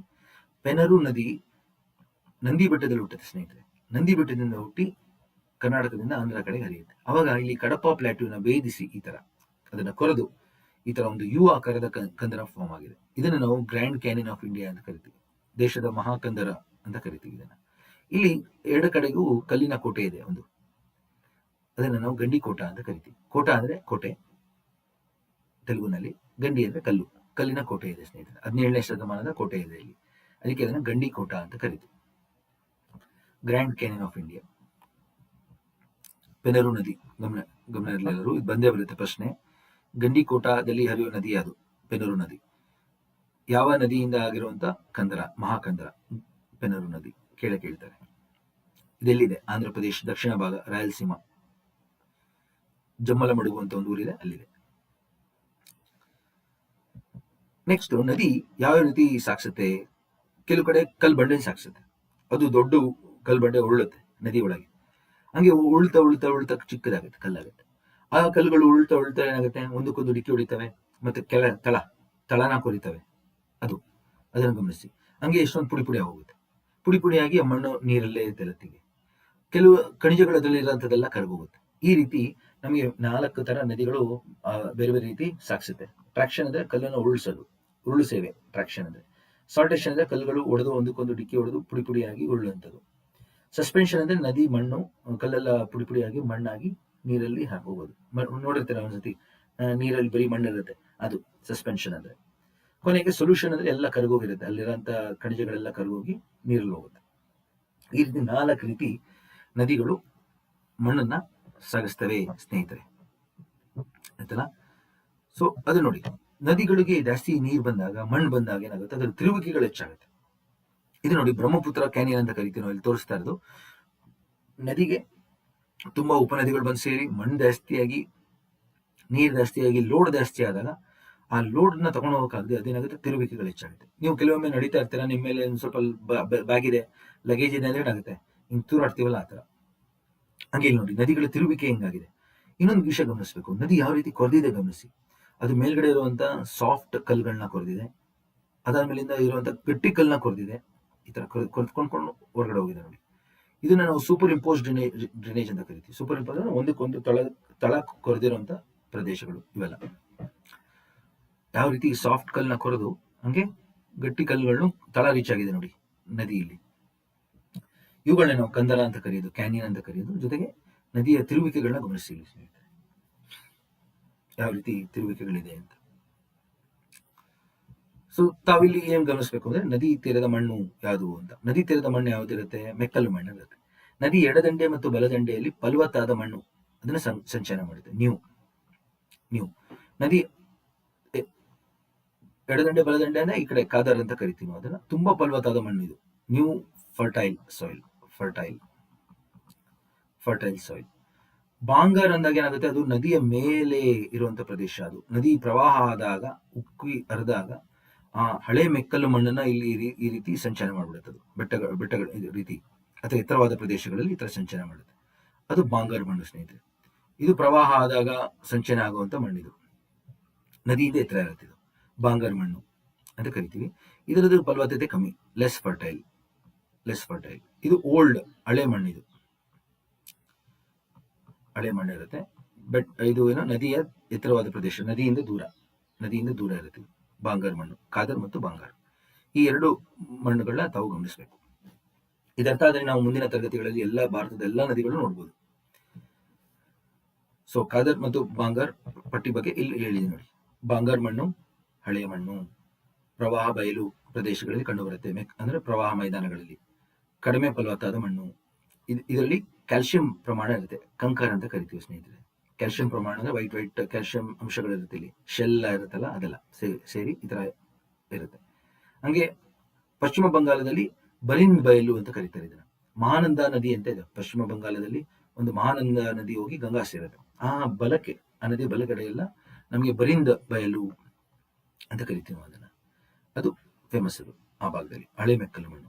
ಹಂಗೆ ಖಾದರ್ ಅಥವಾ ಖಾದೀರ್ ಮಣ್ಣು ಹೊಸ ಅಂದ್ರೆ ಯಂಗ್ ಮೆಕ್ಕಲ್ಲು, ಇತ್ತೀಚೆಗೆ ಫಾರ್ಮ್ ಆಗಿರುವಂಥದ್ದು. ಎಡದಂಡೆ ಬಲದಂಡೆಯಲ್ಲಿ ಸಿಗುತ್ತೆ. ಅತಿ ಫಲವತ್ತಾದ ಮಣ್ಣು, ಮತ್ತೆ ಕೃಷಿಗೆ ತುಂಬಾ ಸೂಕ್ತವಾದ ಮಣ್ಣು. ಅದ್ರ ಬಗ್ಗೆ ನಾನು ಇಲ್ಲಿ ಮಾಹಿತಿ ಕೊಟ್ಟಿದ್ದೀನಿ ಸ್ನೇಹಿತರೆ. ಇಂಗ್ಲಿಷಲ್ಲೂ ಇದೆ, ಕನ್ನಡದಲ್ಲಿ ಕೂಡ ಇಲ್ಲಿ ಗಮನಿಸಬೇಕು. ಇಲ್ಲಿ ನೋಡಿ ಬಾಂಗರ್ ಮಣ್ಣು ಹೆಂಗ್ ಕಾಣುತ್ತೆ ನೋಡಿ. ನದಿ ಇದೆ, ಇದೆ ನದಿ, ರಿವರ್, ಅಲ್ಲಿಂದ ದೂರ ಇದೆ ನೋಡಿ. ಇದು ನೋಡಿ ಹೆಂಗ್ ಕಾಣುತ್ತೆ ಬಾಂಗರ್ ಮಣ್ಣು. ಇದನ್ನೇ ನಾವು ಮನೆಗಳು ಕಟ್ಟಕ್ಕೆಲ್ಲ ಉಪಯೋಗಿಸ್ತೀವಲ್ಲ, ಮರಳು ಇದೆ ಬಾಂಗರ್ ಮಣ್ಣು. ಈಗ ಅದನ್ನ ನಾವೇನಾಗಿದೆ, ಕರ್ನಾಟಕದಲ್ಲಂತೂ ತುಂಬಾ ಬೇಡಿಕೆ ಇರೋದ್ರಿಂದ ಇಲ್ಲಿಗೆಲ್ಲ ಮೈನಿಂಗ್ ಆಗುತ್ತೆ. ಅದನ್ನ ತಡೆಗಟ್ಟಕ್ಕೋಸ್ಕರ ಈಗ ಸ್ಯಾಂಡ್ ಮೈನಿಂಗ್ ಬ್ಯಾನ್ ಮಾಡಿದ್ದಾರೆ ಸ್ನೇಹಿತರೆ. ಯಾಕೆಂದ್ರೆ ನದಿ ಸುತ್ತ ನೀವು ಗಣಿಗಾರಿಕೆ ಮಾಡಿದಾಗ ಇಲ್ಲೆಲ್ಲ ಏನಾಗುತ್ತೆ, ನದಿ ಹಾಳಾಗುತ್ತೆ, ಅದರಿಂದ ಪ್ರವಾಹ ಹೆಚ್ಚಾಗುತ್ತೆ, ನೀರು ಕಡಿಮೆ ಆಗುತ್ತೆ, ಅದರ ಅಂತರ್ಜಲ ಕ್ಷಮತೆ ಕಮ್ಮಿ ಆಗುತ್ತೆ. ಅದನ್ನ ಗಮನಿಸಬೇಕು. ಬಾಂಗರ್ ಮಣ್ಣಲ್ಲಿ ಕ್ಯಾಲ್ಸಿಯಂ ಅಂಶ ಇರುತ್ತೆ ನೋಡಿ, ಅದೆಲ್ಲ ಬಿಳಿ ಕಾಣುತ್ತೆ ನೋಡಿ ಮಧ್ಯದಲ್ಲಿ. ಎಷ್ಟೊಂದ್ಸತಿ ಏನಾಗುತ್ತೆ, ನೀರಲ್ಲಿರುವಂತಹ ಮೊಲಸ್ಕ, ಕಪ್ಪೆ ಚಿಪ್ಪು ಎಲ್ಲ ಇರುತ್ತಲ್ಲ, ಅದೆಲ್ಲ ಇಲ್ಲಿ ಸಂಗ್ರಹ ಆಗೋಗಿರುತ್ತೆ, ಚಿಕ್ಕದೆಲ್ಲ, ಅದೆಲ್ಲ ಅಲ್ಲೇ ಪುಡಿಯಾಗಿ ಮಣ್ಣಾಗುತ್ತೆ. ಅದನ್ನ ಬಾಂಗಾರ್ ಅಂತ ಕರಿತೀವಿ. ಅದೇ ನದಿ ತೀರದಲ್ಲೇ, ನದಿ ಜೊತೆಗೆ ಇರೋದು ಮಣ್ಣು ನೋಡಿ, ಇದು ಖಾದರ್ ಮಣ್ಣು. ನೀರು ಹೋಗ್ತಾ ಇದೆ ಹೀಗೆ, ಅದ್ರ ಜೊತೆಗೆ ನಮಗೆ ಈ ಮಣ್ಣು ಸಹ ಸಿಗ್ತದೆ ನೋಡಿ. ಇದು ಖಾದರ್ ಮಣ್ಣು. ಬಾಂಗರ್ ಮಣ್ಣು, ಖಾದರ್ ಮಣ್ಣು ಯಾವ ರೀತಿ ಇರುತ್ತೆ ಅಂತ ನೋಡ್ರಲ್ಲ ಎಷ್ಟೊಂದು ಜನ ಇದನ್ನ, ಅದನ್ನ ನಾನು ಇಲ್ಲಿ ತೋರಿಸ್ತಾ ಇದ್ದೀನಿ.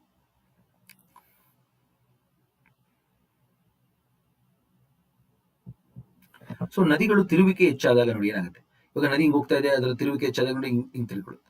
ಯಾಕೆ ಹೆಂಗ್ ಮಾಡುತ್ತೆ ಅಂದ್ರೆ, ಅದು ಲೋಡ್ ನ ಕಮ್ಮಿ ಮಾಡಾಕ್ತಾ ಇದೆ ಸ್ನೇಹಿತರೆ. ಆದಷ್ಟು ಅದರ ನೀರನ್ನ ಮತ್ತೆ ಮಣ್ಣನ್ನ ಸಂಚಯನ ಮಾಡಕ್ ನೋಡ್ತಾ ಇದೆ ನೋಡಿ. ಇಲ್ಲೆಲ್ಲ ಸಂಚಯನ ಮಾಡಿದೆ ನೋಡಿ, ಅದರ ತಿರುವಿಕೆಯಿಂದ ನೋಡಿ, ಇಲ್ಲೆಲ್ಲ ಸಂಚಯನ ಆಗಿದೆ ಮಣ್ಣು, ಇಲ್ಲಿ ಸಂಚಯನ ಆಗಿದೆ. ಓಕೆ, ಎಲ್ಲಿ ಹಿಂಗ್ ತಿರುಗುತ್ತಲ್ಲ ಅಲ್ಲಿ ಕೊರಿಯುತ್ತೆ. ಈಗ ನೋಡಿ ಎರೋಜನ್ ಆಗುತ್ತೆ ಈ ಪ್ರದೇಶದಲ್ಲಿ. ಮತ್ತೆ ಇಲ್ಲಿ ತಿರುಗ್ತಾ ನೋಡಿ, ಇಲ್ಲಿ ಎರೋಜನ್ ಆಗುತ್ತೆ, ಸವಕಳಿ ಆಗುತ್ತೆ ನೋಡಿ, ಕೊರಿಯುತ್ತೆ. ಹಂಗೆ ಇಲ್ಲಿ ತಿರುಗ್ತಾ ಇದೆ, ಮತ್ತೆ ಸವಕಳಿ ಆಗುತ್ತೆ ಈ ಪ್ರದೇಶದಲ್ಲಿ. ಈ ರೀತಿ ಅಂದ್ರೆ ಮಣ್ಣೆಲ್ಲ ಇಲ್ಲಿ ಸಂಚಯನ ಆಗಿದೆ ನೋಡಿ, ಈ ಪ್ರದೇಶದಲ್ಲಿ ಮಣ್ಣೆಲ್ಲ ಸಂಚಯನ ಆಗಿದೆ. ಹೋಗ್ತಾ ಹೋಗ್ತಾ ಹೋಗ್ತಾ ಇಲ್ಲಿ ಕುರಿತಾ ಇರೋದ್ರಿಂದ ನದಿ ನೋಡಿ, ಈ ಭಾಗ ನೋಡಿ ಗಮನಿಸಿ. ಇಲ್ಲಿ ನೋಡಿ ಏನಾಗಿದೆ, ಹತ್ರ ಬಂದಿದೆ, ಹಿಂಗೆ ಹತ್ರ ಬಂದಿದೆ, ಇಲ್ಲಿ ಹತ್ರ ಬಂದಿದೆ, ಮತ್ತೆ ನೋಡಿ ಇಲ್ಲಿ ಹತ್ರ ಬಂದಿದೆ, ಎರಡು ಸೇರೇ ಬಿಟ್ಟಿದೆ ನೋಡಿ. ಹಿಂಗೆ ಯಾವಾಗ ಈ ಪ್ರದೇಶ ಈ ಪ್ರದೇಶಕ್ಕೆ ಸೇರ್ಬಿಡುತ್ತೆ, ಅವಾಗ ನದಿ ಹಿಂಗರಿಯಕ್ಕೆ ಶುರು ಆಗುತ್ತೆ, ಹಿಂಗೆ ಈ ಕಡೆಗೆ ಹಿಂಗೆ.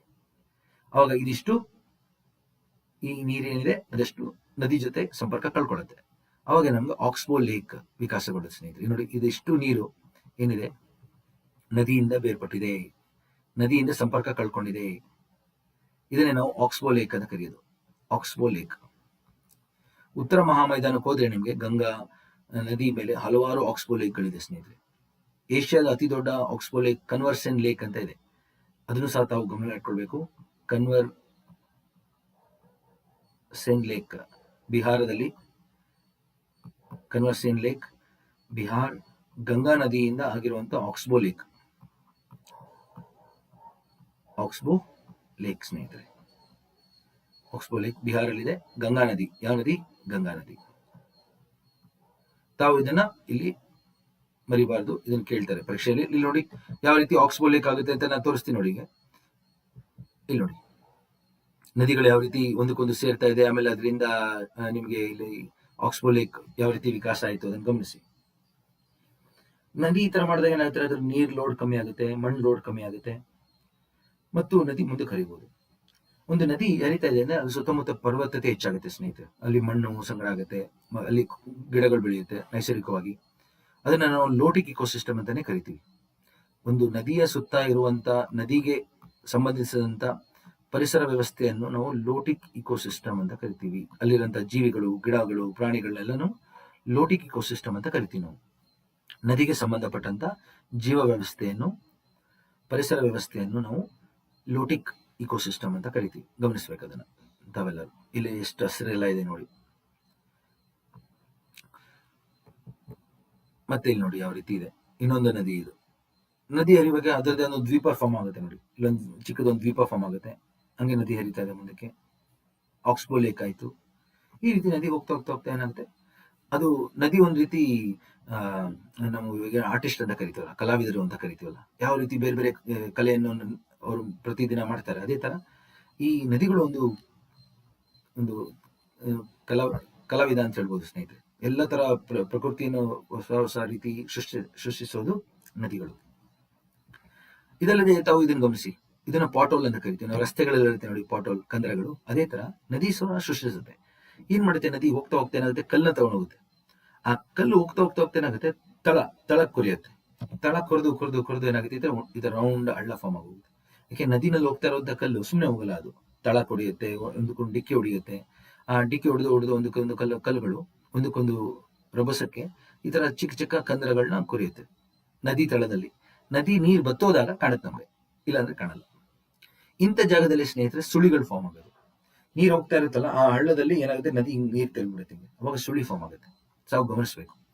ಸೊ ಆ ತರ ಜಾಗಗಳಲ್ಲಿ ನಾವು ತುಂಬಾ ಜೋಪಾನವಾಗಿರ್ಬೇಕಾಗುತ್ತೆ. ಯಾಕಂದ್ರೆ ನಾವು ಎಷ್ಟೋ ಸತಿ ನೀರಿಗೆ ಹೋಗ್ತಾರೆ ಈಜಕ್ಕೆ ಅಂತ, ಅದು ತಪ್ಪು. ಸ್ವಿಮ್ಮಿಂಗ್ ಪೂಲ್ಗಳಲ್ಲಿ ಈಜಿ, ನದಿಗಳಲ್ಲಿ ಮತ್ತು ಕೆರೆಗಳಲ್ಲಿ ಈಜಕ್ಕೆ ಹೋಗ್ಬಾರ್ದು. ಯಾಕಂದ್ರೆ ನದಿ ರಭಸ ನಿಮ್ಗೆ ಗೊತ್ತಿರಲ್ಲ, ನದಿ ಕರೆಂಟ್, ರಿವರ್ ಕರೆಂಟ್ ಎಷ್ಟು ಫಾಸ್ಟ್ ಆಗಿ ಹೋಗ್ತಾ ಇದೆ ಗೊತ್ತಿರಲ್ಲ. ಸೊ ಅದಕ್ಕೆ ನದಿನಲ್ಲಿ ಮತ್ತು ಕೆರೆಗಳಲ್ಲಿ ಈಜಕ್ಕೆ ಹೋಗ್ಬಾರ್ದು. ಯಾಕೆಂದ್ರೆ ಕೆಳಗಡೆ ತಳದಲ್ಲಿ ಮಣ್ಣು ತುಂಬಿಕೊಂಡಿರುತ್ತೆ, ಕೆಲವೊಮ್ಮೆ ಹೂಳು ತುಂಬಿಕೊಂಡಿರುತ್ತೆ, ಕಾಲೋಗಿ ಸಿಗಾಕೊಳ್ಳುತ್ತೆ, ಗಿಡಗಳು ಬೇರಿಗೆ ಸಿಗಾಕೊಳ್ಳುತ್ತೆ. ಸೊ ಆ ಕಾರಣದಿಂದ ತಾವು ಸ್ವಿಮ್ಮಿಂಗ್ ಪೂಲ್ ನಲ್ಲೇ ಹೋಗಿ ಈಜು ಕಲಿಬೇಕು ಮತ್ತು ಈಜಬೇಕು. ಈ ತರ ಪ್ರದೇಶಗಳಲ್ಲಿ ಈಜಕ್ಕೆ ಹೋಗ್ಬಾರ್ದು. ಸೊ ಸುಳಿ ಎಲ್ಲಿ ಫಾರ್ಮ್ ಆಗುತ್ತೆ ಅಂತ ಹೇಳಿದ್ದೀನಿ ನಾನು. ಹಿಂಗೆ ಹೋಗ್ತಾ ಹೋಗ್ತಾ ಹೋಗ್ತಾ ಹೋಗ್ತಾ ನೀರು ಆ ಹಳ್ಳದಲ್ಲಿ ಪ್ರದೇಶದಲ್ಲಿ ನೀರು ಸುತ್ತ ಬಿಡುತ್ತೀವಿ ಸುಳಿ ತರ, ಅವಾಗ ಕೆಳಗಡೆ ಹೋಗುತ್ತೀವಿ. ಗೊತ್ತಾಯ್ತಲ್ಲ. ಈ ಚಿಕ್ಕ ಚಿಕ್ಕ ಕಂದರಗಳನ್ನ ನಾವು ಪಾಟೋಲ್ ಅಂತ ಕರಿತೀವಿ, ನದಿ ಕಂದರ ಅಂತ ಕರಿತೀವಿ ಕನ್ನಡದಲ್ಲಿ. ಈ ನದಿ ಕಂದರಗಳನ್ನ ನೋಡ್ಬೋದು ನೀವು ಇಲ್ಲಿ ಯಾವ ರೀತಿ ಇದೆ ನೋಡಿ. ನದಿ ನೀರು ಕಮ್ಮಿ ಆದಾಗ ನಮ್ಗೆ ಕಾಣುತ್ತಿದ್ದು. ಮತ್ತೆ ಆಕ್ಸ್ಬೋ ಲೇಕ್ಗಳನ್ನ ಗಮನಿಸಿ, ಯಾವ ರೀತಿ ಆಕ್ಸ್ಬೋ ಲೇಕ್ ಆಗ್ತಾ ಇದೆ ಅಂತ.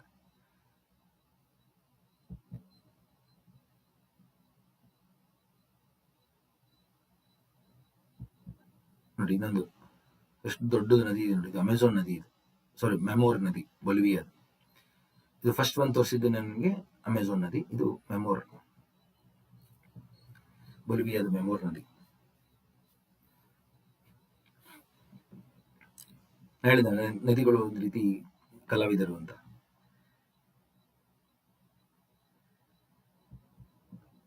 ಸೊ ನೆಕ್ಸ್ಟ್ ಕೊನೆಗೆ ಅಳಿವೆಗಳು ಸ್ನೇಹಿತರೆ. ನದಿ ಕೊನೆಯ ಹಂತಕ್ಕೆ ಬಂದಾಗ ಏನಾಗುತ್ತೆ, ಕರಾವಳಿ ಮೈದಾನಕ್ಕೆ ಬಂದಾಗ ಅಲ್ಲೆಲ್ಲ ಮಣ್ಣನ್ನ ಸಂಚಯನ ಮಾಡಿ ಕೊನೆಗೆ ಹೋಗಿ ಸಮುದ್ರ ಸೇರುತ್ತೆ. ಕೆಲವೊಮ್ಮೆ ನದಿಗಳು ಮಣ್ಣನ್ನು ತಗೊಂಡೋಗಿ ಸೇರ್ತವೆ ಸಮುದ್ರಕ್ಕೆ. ತಾವಿಲ್ಲಿ ಗಮನಿಸ್ಬೋದು, ಇಲ್ಲೊಂದು ಅಳಿವೆ ಇದೆ ನೋಡಿ. ಇವಾಗ ನಮಗೆ ನರ್ಮದಾ ಅಳಿವೆ ಆಗಿರ್ಬೋದು, ತಾಪಿ ಅಳಿವೆ ಆಗಿರ್ಬೋದು, ಅದೇ ತರ ಇದು. ಇಲ್ಲಿ ನದಿ ತಂದಿರುವಂತ ಮಣ್ಣೆಲ್ಲ ನೋಡಿ, ಇಲ್ಲೆಲ್ಲ ಬಂದ್ಬಿಟ್ಟಿದೆ ನೋಡಿ, ಇಲ್ಲೆಲ್ಲ ಮಣ್ಣು ಸಂಗ್ರಹ ಆಗಿದೆ. ಅದೇ ಯಾಕೆ ಅಂದ್ರೆ ನದಿ ಕೊನೆ ಹಂತದಲ್ಲಿ ಹರಿಬೇಕಾದ್ರೆ ಇಳಿಜಾರಿದೆ ಅಂದ್ರೆ ಆ ನದಿ ಆ ನೀರನ್ನ ಮತ್ತು ಮಣ್ಣನ್ನ ಎಲ್ಲಾನು ಸಾಗಿಸ್ಬಿಡುತ್ತೆ. ಅದು ನಮ್ಮ ಪಶ್ಚಿಮ ಘಟ್ಟಗಳಿಂದ ಬರುವಂತ ನದಿಗಳು ತುಂಬಾ ರಭಸವಾಗಿ ಬಂದಿರುತ್ತೆ. ನದಿ ಮಣ್ಣು ತಗೊಂಡು ಹೊರಟೋಗುತ್ತೆ, ಮುಂದಕ್ಕೆ ತಗೊಂಡು ಹೋಗಿ ಸಮುದ್ರಕ್ಕೆ ಹಾಕ್ಬಿಡುತ್ತೆ, ಅರಬ್ಬಿ ಸಮುದ್ರಕ್ಕೆ ಹಾಕುತ್ತೆ. ಅವಾಗ ನೋಡಿ ಈ ತರ ಕಾಣುತ್ತೆ ಮೇಲಿಂದ ತೆಗೆದಾಗ ಯಾವ ರೀತಿ ಇದೆ ನೋಡಿ. ಮಣ್ಣೆಲ್ಲ ಇಲ್ಲಿವರೆಗೂ ಹೋಗಿ ಸಂಗ್ರಹ ಆಗಿದೆ ನೋಡಿ, ಹಂಗೆ ನೀರು ಬಂದಿದೆ ನೋಡಿ. ಈ ತರದನ್ನ ನಾವು ಅಳಿವೆ ಅಂತ ಕರಿತೀವಿ, ಎಸ್ಚುರಿ ಅಂತ ಕರಿತೀವಿ. ಕೆಲವೊಮ್ಮೆ ಏನಾಗುತ್ತೆ, ನದಿ ನಿಧಾನಕ್ಕೆ ಹೋಗ್ತಾ ಇರುತ್ತೆ, ಕೊನೆಯ ಹಂತದಲ್ಲಿ ನಿಧಾನ ಇರುತ್ತೆ. ಅವಾಗ ಏನಾಗುತ್ತೆ, ಎಲ್ಲ ಮಣ್ಣನ್ನ ಸಂಚಯನ ಮಾಡಿ ಈ ತರ ಹಲವಾರು ಚಿಕ್ಕ ಚಿಕ್ಕ ದ್ವೀಪಗಳನ್ನೆಲ್ಲ ನಿರ್ಮಿಸುತ್ತೆ. ಇದನ್ನ ನಾವು ಡೆಲ್ಟಾ ಅಂತ ಕರಿತೀವಿ. ಡೆಲ್ಟಾ ತ್ರಿಕೋನಾಕಾರದ ಮಖಜಭೂಮಿ ಅಂತ ಕರಿತೀವಿ. ನೋಡಿ ಯಾವ ರೀತಿ ಕಾಣುತ್ತೆ, ಎಲ್ಲ ಮಣ್ಣನ್ನ ಸಂಚಯನ ಮಾಡ್ತಾ ಇದೆ, ಅಲ್ಲೆಲ್ಲ ದ್ವೀಪಗಳು ನಿರ್ಮಿಸ್ತಾ ಇದೆ, ಹೋಗ್ತಾ ಹೋಗ್ತಾ ಆಮೇಲೆ ನಿಧಾನಕ್ಕೆ ಸಂಚಯನ ಆದ್ಮೇಲೆ ನೀರು ಸೇರ್ತಾ ಇದೆ. ಇದನ್ನ ನಾವು ಮಖಜಭೂಮಿ, ತ್ರಿಕೋನಾಕಾರದ ಮಖಜಭೂಮಿ ಅಂತ ಕರಿತೀವಿ. ನೀರು ಮಣ್ಣು ಎರಡು ಒಟ್ಟಿಗೆ ಹೊರಟೋದ್ರೆ ಸಮುದ್ರದೊಳಗೆ ಅದು ಎಸ್ಚುರಿ, ಅಳಿವೆ ಅಂತ ಕರಿತೀವಿ. ಇದು ವ್ಯತ್ಯಾಸ ತಿಳಿದಿ. ಸೊ ನಾನು ಹೇಳಿದೆ ನಿಮಗೆ, ಪಶ್ಚಿಮ ಕರಾವಳಿ ತೀರಕ್ಕೆ ನಮಗೆ ಅಳಿವೆಗಳಿದೆ, ಪೂರ್ವ ಕರಾವಳಿ ತೀರಕ್ಕೆ ಈ ತರ ಮಖಜಭೂಮಿಗಳಿದೆ, ತ್ರಿಕೋನಾಕಾರದ್ದು ಅಂತ. ಅದು ಗೊತ್ತಾಗಿದೆ ತಮಗೆ ಈಗ. ಇನ್ನೊಂದಷ್ಟು ಚಿತ್ರಗಳು ನೋಡಿ. ಇದು ಬರ್ಡ್ ಫುಡ್ ಡೆಲ್ಟಾ ಅಂತ ಕರಿತೀವಿ ಇದನ್ನ. ಪಕ್ಷಿಪಾದ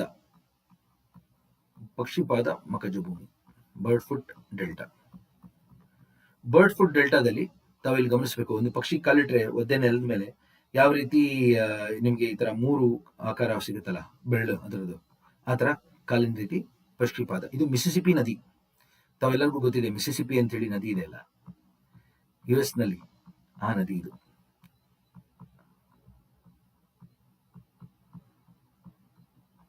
ಅದು ಸ್ಪೆಲ್ಲಿಂಗು ಬರ್ದಿದೆ ನೋಡಿ, ಮಿಸಿಸಿಪಿ ನದಿ, ಉತ್ತರ ಅಮೆರಿಕ, USA.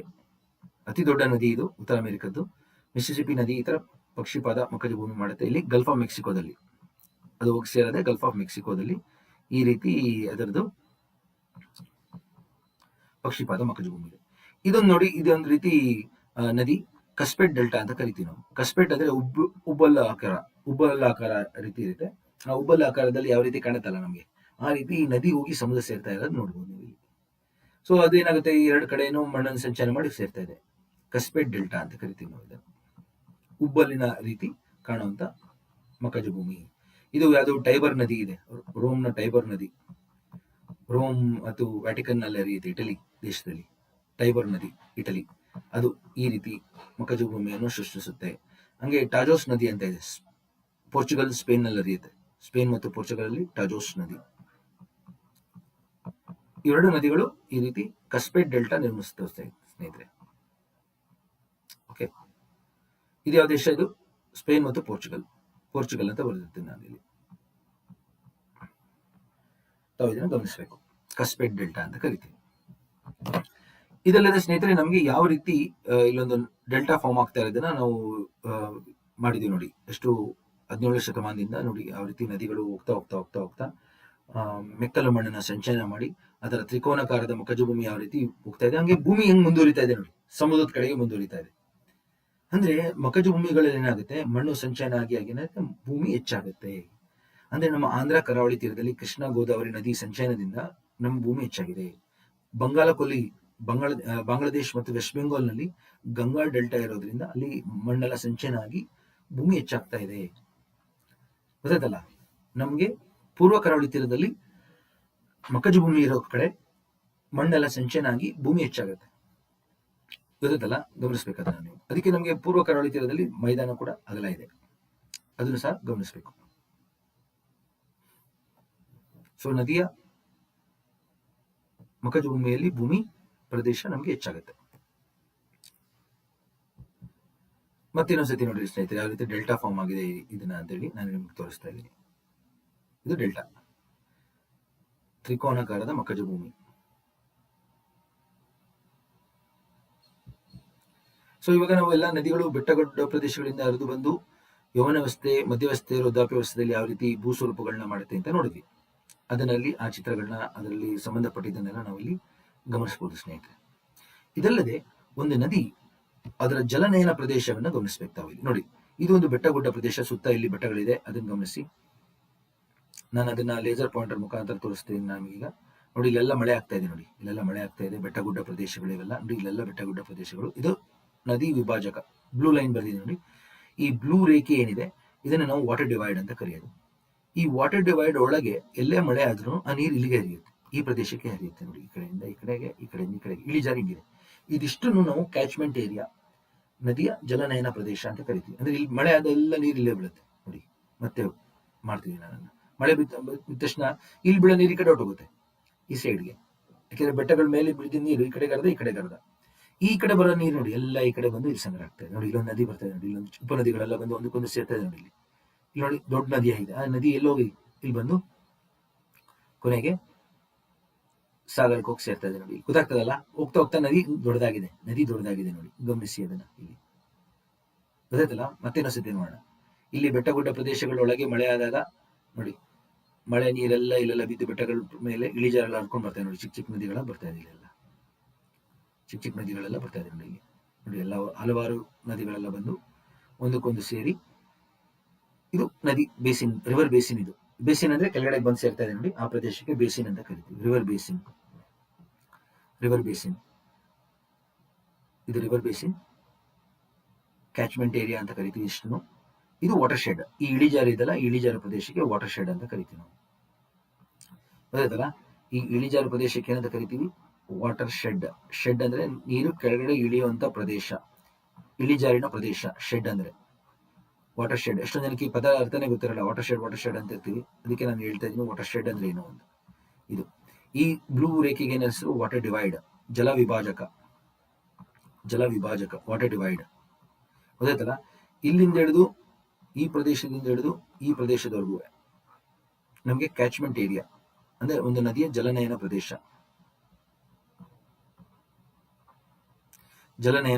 ಇದು ಇಷ್ಟು ಅಂದ್ರೆ ನದಿಗೆ ಎಲ್ಲೆಲ್ಲಿಂದ ನೀರು ಬಂದು ಸೇರುತ್ತೆ. ಇದು ಬೇಸಿನ್. ಇದು ಈ ಪ್ರದೇಶನ ಬೇಸಿನ್ ಅಂತ ಕರಿತೀವಿ, ರಿವರ್ ಬೇಸಿನ್. ಎಲ್ಲ ನೀರು ಬಂದು ಒಂದ್ ಕಡೆ ಸಂಗ್ರಹ ಆಗುತ್ತೆ ನೋಡಿ, ಅದು ಬೇಸಿನ್ ಅಂದ್ರೆ. ಆಲ್ಮೋಸ್ಟ್ ಅದು ಮೈದಾನದ ರೀತಿ ಇರುತ್ತೆ ಬೇಸಿನ್. ಗೊತ್ತಾಯ್ತಲ್ಲ ಎಲ್ಲರಿಗೂ ಯಾವ ರೀತಿ ಪದಗಳನ್ನ ನಾವು ಬಳಸಬೇಕು. ಈಗ ಜಲ ವಿಭಾಜಕ ಅಂದ್ರೆ ಗೊತ್ತಿದೆ, ವಾಟರ್ ಶೆಡ್ ಅಂದ್ರೆ ಗೊತ್ತಾಗಿದೆ, ಈಗ ಕ್ಯಾಚ್ಮೆಂಟ್ ಏರಿಯಾ ಅಂದ್ರೆ ಗೊತ್ತಾಗಿದೆ. ಸೊ ಚಿತ್ರ ನೋಡಿದಿರಾ? ಹಂಗೆ ಇಲ್ಲೊಂದು ಗಮನಿಸಿ ಸ್ನೇಹಿತರೆ. ಇವಾಗ ನೀವೇ ಹೇಳ್ಬೇಕು ಇವೆಲ್ಲ ಏನು ಕರೆಕ್ಟಾ, ಯಾವ ರೇಖೆಗಳು ಏನು ಅಂತ ನೀವು ಹೇಳಿ ನೋಡೋಣ. ಇದು ಮೇನ್ ನದಿ, ಇದು ಮುಖ್ಯ ನದಿ, ಮೇನ್ ರಿವರ್ ಆಯ್ತಾ. ಆರೆಂಜ್ ರೇಖೆನಲ್ಲಿ ಕೊಟ್ಟಿರೋದು ಮೇನ್ ನದಿ. ಇದು ಉಪನದಿಗಳು, ಚಿಕ್ಕ ಉಪನದಿಗಳು ಇವೆಲ್ಲ. ಇದು ಏನಿದು ಬ್ಲೂ ಲೈನ್ ಹಾಕಿರೋದು water shed. Okay, water shed ಇಳಿಜಾರು ಪ್ರದೇಶ. ಇದು ಮಧ್ಯದಲ್ಲಿ ಏನಿದು ಬೇಸಿನ್, ಇದು ರಿವರ್ ಬೇಸಿನ್. ಎಲ್ಲ ನೀರು ಒಂದು ಸಂಗ್ರಹ ಆಗ್ತಾ ಇದೆ ನೋಡಿ. ಇದಿಷ್ಟು ಏನಂತ ಕರಿತೀವಿ? ಕ್ಯಾಚ್ಮೆಂಟ್ ಏರಿಯಾ ಅಂತ ಕರಿತೀವಿ. ಕ್ಯಾಚ್ಮೆಂಟ್ ಏರಿಯಾ, ಜಲನಯನ ಪ್ರದೇಶ. ಈ ರೇಖೆ ಇದೆ ನೋಡಿ, ಬೆಟ್ಟದ ಮೇಲ್ಭಾಗ ನದಿ ಇದೆ ನೋಡಿ. ಇದನ್ನು ನಾವು ವಾಟರ್ ಡಿವೈಡ್ ಅಂತ ಕರಿತೀವಿ, ಡ್ರೈನೇಜ್ ಡಿವೈಡ್, ಜಲ ವಿಭಾಜಕ. ಅಂದ್ರೆ ಇಲ್ಲಿ ಮಳೆ ಆದ್ರೆ ಈ ಕಡೆ ನೀರು ಈ ಕಡೆ ಹರಿಯುತ್ತೆ, ಈ ಕಡೆ ಬಿದ್ದಿದ್ದು ಈ ಕಡೆ ಹರಿಯುತ್ತೆ ಅಷ್ಟೇ. ಅದನ್ನು ಗಮನಿಸಬೇಕು. ಸೊ ನೆಕ್ಸ್ಟ್ ನಮ್ಮ ನದಿಗಳ ಮಾದರಿ ಯಾವ ರೀತಿ ಇದೆ, ಜಲನಯನ ಮಾದರಿ ಯಾವ ರೀತಿ ಇದೆ ಅಂತ ನೋಡೋಣ ಸ್ನೇಹಿತರೆ. ಕೆಲವೊಮ್ಮೆ ನದಿಗಳು ಭೂಮಿ ಮೇಲೆ ಹರಿಬೇಕಾದ್ರೆ ಭೂಮಿಯ ತಳ ಏನಿದೆಯಲ್ಲ, ಭೂಮಿಯ ಇದು ಭೂಸ್ವರೂಪ, ಶಿಲೆಗಳು, ಅದನ್ನ ಪಾಲನೆ ಮಾಡ್ತಾರೆ. ಅದನ್ನ ಪಾಲನೆ ಮಾಡಿದಾಗ ಅದನ್ನ ನಾವು ಸಮನ್ವಯ ನದಿಗಳು ಅಂತ ಕರಿತೀವಿ. ಸಮನ್ವಯ ಜಲನಯನ ಮಾದರಿ ಅಂತ ಕರಿತೀವಿ. ಸಮನ್ವಯ ಅಂದ್ರೆ ಕನ್ಕಾರ್ಡೆಂಟ್ ಅಂದಾಗ ಏನಾಗುತ್ತೆ, ಆ ಭೂಮಿ ಯಾವ ರೀತಿ ಇದೆ ಆ ಭೂಮಿಗೆ ಅನುಗುಣವಾಗಿ ನದಿ ಹರಿಯುವಂಥದ್ದು. Concordant if the streams follow the lithology, ಆ ಜಾಗದ ಭೂ ಸ್ವರೂಪ, ಆ ಜಾಗದ ಭೂ ಇಳಿಜಾರು ಯಾವ ರೀತಿ ಇದೆ ಅದನ್ನ ಅನುಗುಣವಾಗಿ ನದಿ ಹರಿದ್ರೆ ಅದನ್ನ ಸಮನ್ವಯ ಜಲನಯನ ಮಾದರಿ ಅಂತ ಕರಿತೀವಿ. ಕೆಲವೊಮ್ಮೆ ಏನಾಗುತ್ತೆ, ಆ ನದಿಯ ಭೂ ಸ್ವರೂಪನ ಗಮನಿಸದೆ ನದಿ ಬೇರೆ ದಿಕ್ಕಲ್ಲಿ ಹರಿಯುತ್ತೆ, ಅದರ ಬೆಟ್ಟಗಳನ್ನ ಭೇದಿಸಿ ಹರಿಯುತ್ತೆ. ಅದನ್ನ ನಾವು ಸಮನ್ವಯ ಅಂತ ಕರಿತೀವಿ. ಡಿಸ್ಕನ್ಕಾರ್ಡೆಂಟ್ ಅಂದ್ರೆ ನದಿ ಏನಾಗುತ್ತೆ, ಅದರ ಬೆಟ್ಟಗಳ ದಿಕ್ಕಲ್ಲೇ ಹರಿಯಲ್ಲ, ಬೆಟ್ಟಗಳ ಜೊತೆಗೆ ಹರಿಯಲ್ಲ, ಆ ಭೂಮಿ ಜೊತೆಗೆ ಹರಿಯಲ್ಲ, ಆ ಭೂಮಿಯ ವಿರುದ್ಧವಾಗಿ ಹರಿಯುತ್ತೆ. ಏನಕ್ಕೆ ಅಂತ ಹೇಳ್ತೀನಿ ನಾನು. ಅದನ್ನ ನಾವು ಸಮನ್ವಯ ಅಂತ ಕರಿತೀವಿ, ಡಿಸ್ಕನ್ಕಾರ್ಡೆಂಟ್ ಅಂತ ಕರಿತೀವಿ. ಕೆಲವೊಮ್ಮೆ ಬೆಟ್ಟಗಳು ಉಗಮವಾಗ್ತಾ ಇರುತ್ತೆ, ನದಿ ಹಿಂಗೆ ಹರಿತಾ ಇರುತ್ತೆ, ಬೆಟ್ಟಗಳು ಬರ್ತಾ ಇರುತ್ತೆ, ಉಗಮವಾಗ್ತಾ ಇರುತ್ತೆ, ನಮ್ಮ ಹಿಮಾಲಯ ಪರ್ವತ ತರ. ಅವಾಗ ಏನಾಗುತ್ತೆ, ನದಿ ಆ ಬೆಟ್ಟನ ಕೊರೆದು ಹೋಗುತ್ತೆ, ಗೊತ್ತಾಯ್ತಲ್ಲ. ಆ ತರ ಏನು ನಮಗಿದೆ. ಕೆಲವೊಮ್ಮೆ ನದಿಗಳು ಏನಾಗುತ್ತೆ, ಭೂಮಿಯ ಭೂ ಸ್ವರೂಪವನ್ನು ಪಾಲನೆ ಮಾಡ್ತವೆ, ಅದನ್ನ ಸಮನ್ವಯ ಅಂತ ಕರಿತೀವಿ ನಾವು. ಸೊ ಜಲನಯನ ಮಾದರಿ ಏನಿದೆ ನೋಡೋಣ ಸ್ನೇಹಿತರೆ. ಸೊ ನಮ್ಗೆ ಜಲನಯನ ಫಸ್ಟ್ ಇದನ್ನ ನೋಡಿ ಗಮನಿಸಿ ಸ್ನೇಹಿತರೆ. ಯಾವ್ದಿದೆ, ಮರದ ಆಕಾರದ ನದಿಗಳ ಆಕಾರ. ಪ್ಯಾರಲಲ್ ಅಂದ್ರೆ ಸಮತಲವಾಗಿ ನದಿಗಳು ಭೂಮಿಗೆ ಹರಿಯೋದು. ಹಂಗೆ ಒಂದು ಬೆಟ್ಟಗುಡ್ಡ ಪ್ರದೇಶಗಳಿಂದ ಬೇರೆ ಬೇರೆ ಕಡೆಗೆ ಹರಿಯೋದು. ರೇಡಿಯಲ್, ಕೇಂದ್ರ ಅಪಗಾಮಿ ಅಂತ ಕರಿತೀವಲ್ಲ, ಆ ತರ ಬೇರೆ ಬೇರೆ ದಿಕ್ಕಲ್ಲಿ ಹರಿಯುವಂಥದ್ದು. ಸೊ ಸೆಂಟ್ರಿಪಿಟಲ್ ಅಂದ್ರೆ ಒಂದೇ ಹಳ್ಳದ ಕಡೆಗೆ ಹರಿಯುವಂಥದ್ದು, ಎಲ್ಲ ಕಡೆಯಿಂದ ಸುತ್ತಮುತ್ತ ಪ್ರದೇಶದಿಂದ ಒಂದು ಕಡೆಗೆ ಹರಿಯುವಂಥದ್ದು ಸೆಂಟ್ರಿಪಿಟಲ್. ರೆಕ್ಟಾಂಗಲರ್ ಮತ್ತು ಟ್ರಲಿಸ್, ಈ ತರ ನಮಗೆ ಹಲವಾರು ರೀತಿ ಜಲನಯನ ಮಾದರಿ ಇದೆ ಸ್ನೇಹಿತರೆ. ಅದನ್ನ ಪ್ರತಿಯೊಂದನ್ನು ಗಮನಿಸೋಣ.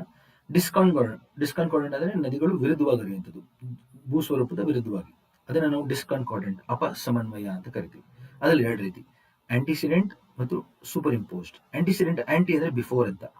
ಈ ಬೆಟ್ಟಗುಡ್ಡ ಪ್ರದೇಶಗಳು ಉಗಮಕ್ಕಿಂತ ಮುಂಚೆನೆ ಇದ್ದಂತ ನದಿಗಳು. ಲೆಟ್ಸ್ ಸೇ ಒಂದು ಎಕ್ಸಾಂಪಲ್ ಕೊಡ್ತೀನಿ, ಇಂಡಸ್ ನದಿ, ಸತ್ಲಜ್ ನದಿ ಮತ್ತು ಬ್ರಹ್ಮಪುತ್ರ ನದಿಗಳು ಮೊದಲು 33 ಹೋಗಿ ಸೇರ್ತಾ ಇದ್ವಿ. ಅಂದ್ರೆ ಗಮನಿಸಿ, ಸ್ವಲ್ಪ ಹಿಂದಕ್ಕೆ ಹೋಗ್ತಾ ಇದೀವಿ ನಾವು, ಎಷ್ಟು 60 ದಶಲಕ್ಷ ವರ್ಷಗಳ ಹಿಂದೆ. ಅಂದ್ರೆ ಇಂಡಸ್ ನದಿ ಮೊದಲು ಎಲ್ಲಿಂದ ಬರ್ತಿತ್ತು, ಯುರೇಷಿಯನ್ ಶೀಲ್ಡ್ ಇಂದ ಬಂದು 33 ಸೇರ್ತಿತ್ತು. 33 ಇತ್ತು ಮೊದಲು, ಹಿಮಾಲಯ ಇರಲಿಲ್ಲ. ಹಂಗೆ ಸತ್ಲಜ್ ನದಿ, ಬ್ರಹ್ಮಪುತ್ರ ನದಿಗಳು ಎಲ್ಲಿಗೆ ಸೇರ್ತಾ ಇದ್ವು, 33 ಸೇರ್ತಾ ಇದ್ವು. ಯಾವಾಗ ಹಿಮಾಲಯ ಉಗಮ ಆಗ್ತಾ ಹೋಗ್ತಾ ಇದೆ, ಅವಾಗ ಅವುಗಳಿಗೆ ಏನಾಯ್ತು, ಹೊಸ ಗುರಿ, ಬೆಟ್ಟನ ಭೇದಿಸಲು. ಅದಕ್ಕೆ ಬೆಟ್ಟಗಳನ್ನ ಕೊರೆದು ಬಂದವು. ಯಾವ ನದಿಗಳು ಪರ್ವತಗಳಿಗಿಂತ ಪುರಾತನದ್ದು, ಹಳೆಯ ನದಿಗಳು, ಅವುಗಳನ್ನ ನಾವು ಆಂಟಿಸಿಡೆಂಟ್ ಅಂತ ಕರಿತೀವಿ. ಅವುಗಳು ಆ ಬೆಟ್ಟಗಳ ಪ್ರದೇಶಗಳಲ್ಲಿ ಉಗಮವಾಗ್ತಾ ಇರುವಾಗ ಅವುಗಳನ್ನ ಭೇದಿಸಿ ಹರಿತವೆ. ಆಂಟಿ ಅಂದ್ರೆ ಬಿಫೋರ್ ಅಂತ. ಈ ಸ್ಪೆಲ್ಲಿಂಗ್ ನಾವು ಕೇಳ್ಕೊಳ್ಳಿ, ANTE ಇದು ಐ ಅಂತ ಬರ್ಬಿಟ್ರೆ ಆಮೇಲೆ ಆಂಟಿ ಅಂದ್ರೆ ಬಿಫೋರ್ ಅಂತ. ಏನ್ಷಿಯಂಟ್ ರಿವರ್ಸ್, ಪುರಾತನ ನದಿಗಳು ಆ ಜಾಗದಲ್ಲಿ ಬೆಟ್ಟಗಳು ಉಗಮವಾಗಿಂತ ಮುಂಚೆ ಇದ್ದಂತ ನದಿಗಳನ್ನ ಆಂಟಿಸಿಡೆಂಟ್ ಅಂದ್ರೆ ಹಿಮಾಲಯನ್ ನದಿಗಳು.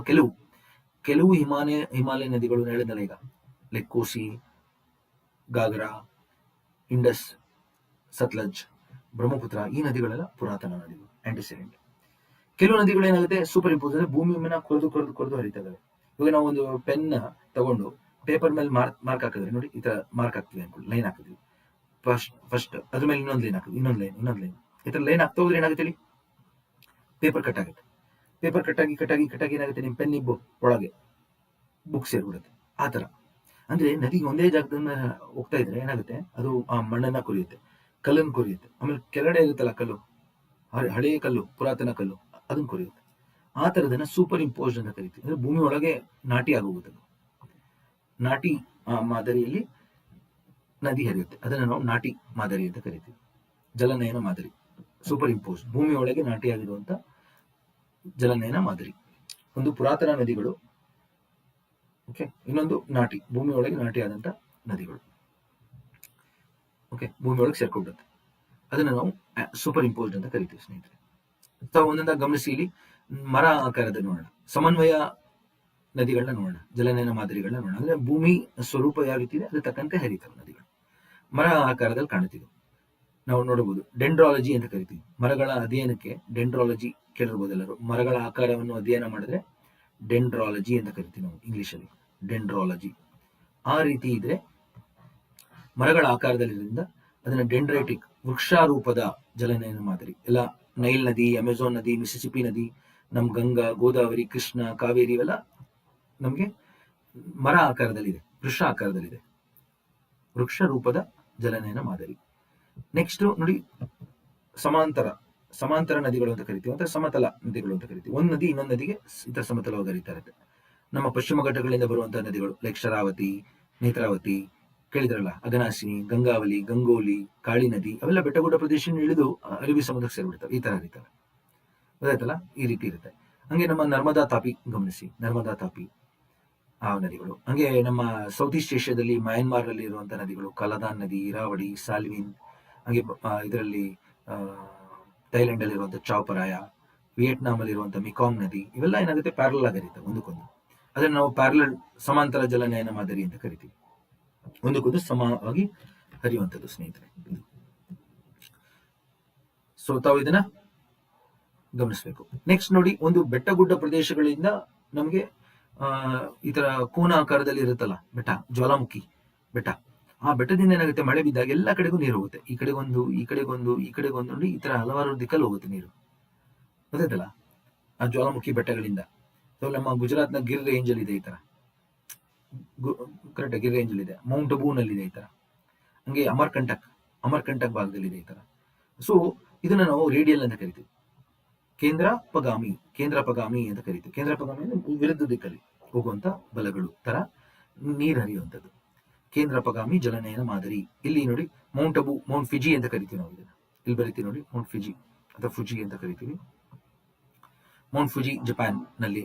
ಹಂಗೆ ನಮ್ಮ ಅಮರ್ಕಂಟಕ್ ಮತ್ತು ಗುಜರಾತ್ನ ಸೌರಾಷ್ಟ್ರದಲ್ಲಿ ನಮ್ಗೆ ಈ ತರ ಸಿಗುತ್ತೆ. ಗುಜರಾತ್ ಗಮನಿಸಿ. ಅಮರ್ಕಂಟಕ್ ಶಿಖರ ಏನಿದೆ ಅದು ಮೈಕಾಲಾ ರೇಂಜ್ ಅಲ್ಲಿ ಬರುತ್ತೆ ಸ್ನೇಹಿತರೆ. ಅಮರ್ಕಂಟಕ್ ಇಲ್ಲಿ ಮೈಕಾಲಾ ಶ್ರೇಣಿಯಲ್ಲಿ ಬರುತ್ತೆ. ಮೈಕಾಲಾ ಶ್ರೇಣಿನಲ್ಲಿ ಏನಾಗುತ್ತೆ, 3 ನದಿಗಳು ಹುಟ್ಟುತ್ತೆ. ಒಂದು ನರ್ಮದಾ ನದಿ ಹುಟ್ಟುತ್ತೆ, ನರ್ಮದಾ ನೋಡಿ. ಇನ್ನೊಂದು ಕಡೆಗೆ ಸೋನ್ ನದಿ ಹುಟ್ಟುತ್ತೆ, ಸೋನ್ ನದಿ. ಇನ್ನೊಂದು ಕಡೆಗೆ ಜೋಹಿಲಾ ನದಿ ಹುಟ್ಟುತ್ತೆ. ಎಷ್ಟೊಂದು ಜನ ಅದನ್ನ ಮಹಾನದಿ ಅಂದ್ಬಿಡ್ತಾರೆ, ತಪ್ಪು. ಮಹಾನದಿ ಇದಕ್ಕಿಂತ ಈ ಕಡೆಗೆ ಹರಿಯುತ್ತೆ, ಮಹಾನದಿ ಈ ಭಾಗದಲ್ಲಿ, ಈ ಕಡೆಗೆ, ಗೊತ್ತಾಯ್ತಲ್ಲ. ಸೊ ನರ್ಮದಾ, ಸೋನ್, ಜೋಹಿಲಾ ನದಿಗಳು ಹುಟ್ಟಿ ಈ ಕಡೆ ದಕ್ಷಿಣದ ಸ್ವಲ್ಪ ದೂರದಲ್ಲಿ ಇದು ಹುಟ್ಟುತ್ತೆ, ಮಹಾನದಿ ಹುಟ್ಟುತ್ತೆ.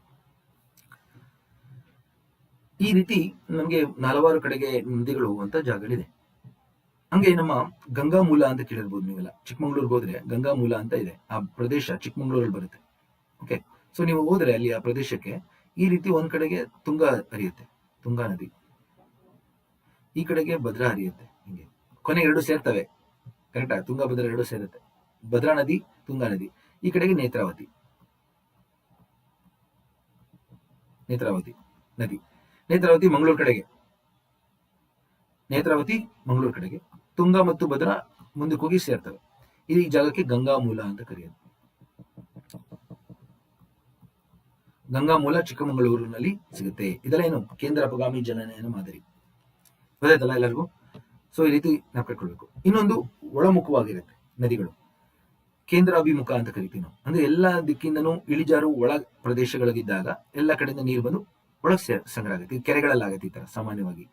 ದೊಡ್ಡ ದೊಡ್ಡ ಸರೋವರಗಳಿರೋ ಕಡೆ, ದೊಡ್ಡ ಕಂದರಗಳಿರೋ ಕಡೆ ಆಗುತ್ತೆ ಈ ತರ. ಲೈಕ್ ನಮ್ಮ ಸಾಂಬಾರ್ ಸರೋವರ, ಕರೆಕ್ಟಾ? ಹಂಗೆ ಲೋಕ್ಟಾಕ್ ಲೇಕ್ ಮಣಿಪುರ್ನಲ್ಲಿ, ಲಡಾಖ್ ನಲ್ಲಿರುವಂತಹ ಸೋಮುರಾರೆ ಪ್ಯಾಂಗಾಂಗ್ ಲೇಕ್, ಇವುಗಳಲ್ಲೆಲ್ಲ ಎಲ್ಲ ಕಡೆ ಸುತ್ತಮುತ್ತ ಎಲ್ಲ ಬಂದು ನೀರಿಗೆ ಸೇರುತ್ತೆ. ಯಾವುದೇ ಒಂದು ಸಾಮಾನ್ಯ ಕೆರೆಗಳನ್ನ ತಗೋಬಹುದು ನಾವು. ನಮ್ಮ ಹತ್ರ ಇರುವಂತಹ ಕೆರೆಗಳೆಲ್ಲ ಇದೇ ರೀತಿ ಇದೆ.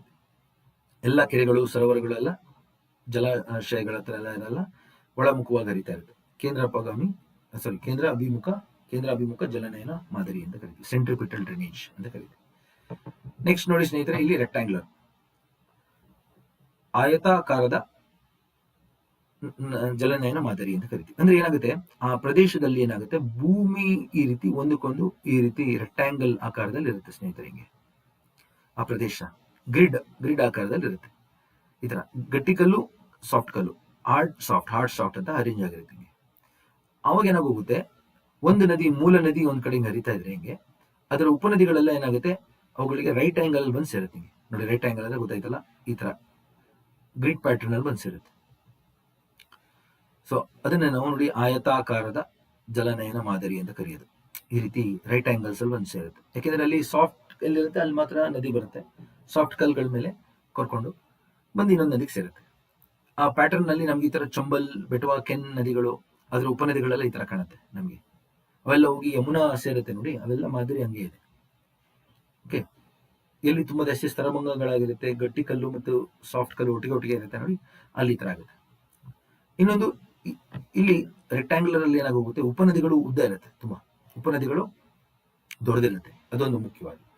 ಇದರದೇ ಒಂದು ತರ ಟ್ರೆಲಿಸ್ ಅಂತೇಳಿ ಹಂದರದ ಅಂತ ಕರಿತೀವಿ. ಹಂದರದ ಜಲನಯನ ಮಾದರಿ ಅಂತ ಕರಿತೀವಿ. ಇದ್ರಲ್ಲಿ ಏನಾಗುತ್ತೆ, ನದಿ ಹರಿತಾ ಇದೆ ನೋಡಿ, ಅದಕ್ಕೆ ಚಿಕ್ಕ ಚಿಕ್ಕ ಉಪನದಿಗಳಿರುತ್ತೆ ನೋಡಿ, ಹಲವಾರು ಚಿಕ್ಕ ಉಪನದಿಗಳಿದೆ. ಈ ತರ ದೊಡ್ಡ ಉಪನದಿಗಳೇ ಅದು ಇಲ್ಲ, ಎಲ್ಲ ರೈಟ್ ಆಂಗಲ್ಸ್ ಅಲ್ಲಿ ಬಂದು ಜಾಯ್ನ್ ಆಗ್ತಿದೆ ನೋಡಿ, ಈ ತರ. ಅದೇ ಚಿಕ್ಕ ನದಿಗಳೆಲ್ಲ ಎಲ್ಲ ಈ ತರ. ಇಂಡಸ್ ಚಿಕ್ಕ ಉಪನದಿಗಳೆಲ್ಲ ಇದೇ ರೀತಿ, ಗೊತ್ತಾಯ್ತಲ್ಲ? ಇಂಡಸ್ ಚಿಕ್ಕ ಉಪನದಿಗಳು ಕಾಬೂಲ್, ಗಿಲ್ಗಿಟ್, ಕುನಾರ್, ಕಾರ್ಗಿಲ್, ದ್ರಾಸ್, ಈ ನದಿಗಳೆಲ್ಲ ಕಾರ್ಗಿಲ್ ನದಿ, ದ್ರಾಸ್ ನದಿ, ಗಿಲ್ಗಿಟ್ ನದಿ, ಇವೆಲ್ಲ ಇಂಡಸ್ಗೆ ಹೋಗಿ ಸೇರೋದೆಲ್ಲ ಚಿಕ್ಕ ಚಿಕ್ಕ ನದಿಗಳು. ಇವೆಲ್ಲ ಎಲ್ಲ ರೈಟ್ ಆಂಗಲ್ಸ್ ಹೋಗಿ ಸೇರುತ್ತೆ. ಓಕೆ, ಹಂಗೆ ರೈನ್ ಅಂತ ನದಿ ಇದೆ, ಜರ್ಮನಿ, ಫ್ರಾನ್ಸ್ ನಲ್ಲಿ ಹರಿಯುತ್ತೆ. ಇದು ಸ್ವಿಟ್ಜರ್ಲೆಂಡ್ ಅಲ್ಲಿ ಹುಟ್ಟುತ್ತೆ ರೈನ್ ನದಿ. ಫ್ರಾನ್ಸ್, ಜರ್ಮನಿ ಅಲ್ಲದು ಕೊನೆಗೆ ನೆದರ್ಲ್ಯಾಂಡ್ ಅಲ್ಲಿ ಹೋಗಿ ಸಮುದ್ರ ಸೇರುತ್ತೆ. ಅದಕ್ಕೆಲ್ಲ ಉಪನದಿಗಳೆಲ್ಲ ಈ ತರ ಚಿಕ್ಕ ಚಿಕ್ಕ ನದಿಗಳು ರೈಟ್ ಆಂಗಲ್ಸ್ ಅಲ್ಲಿ ಬಂದು ಸೇರುತ್ತೆ. ಅದನ್ನ ನಾವು ಟ್ರೆಲಿಸ್ ಅಂತ ಕರಿತೀವಿ, ಹಂದರದ ಮಾದರಿ ಅಂತ ಕರಿತೀವಿ ಸ್ನೇಹಿತರೆ. ಈ ರೀತಿ ನಾವು ಹಲವಾರು ನದಿಗಳ ಜಲನಯನ ಮಾದರಿ, ನದಿಗಳ ಭೂಸ್ವರೂಪಗಳು ಯಾವ ರೀತಿ ಇದೆ ಅಂತ ಹೇಳಿ ಗಮನಿಸಿದ್ವಿ ಸ್ನೇಹಿತರೆ. ಇಂದಿನ ತರಗತಿಯಲ್ಲಿ ನಾವು ಮುಂದಿನ ತರಗತಿಯಲ್ಲಿ ನಾವು ಎಲ್ಲಾ ಭಾರತದ ನದಿಗಳ ಮತ್ತು ಅದರ ಉಪನದಿಗಳನ್ನು ನೋಡೋಣ ಸ್ನೇಹಿತರೆ. ತಾವು ತಪ್ಪದೇ ನನ್ನ ಕ್ಲಾಸ್ನ ನೋಡಿ ಸ್ನೇಹಿತರೆ. ಸಂಪೂರ್ಣವಾಗಿ ಎಲ್ಲಾ ಪರೀಕ್ಷೆಗಳಿಗೂ ಇದು ಸೂಕ್ತವಾಗಿದೆ.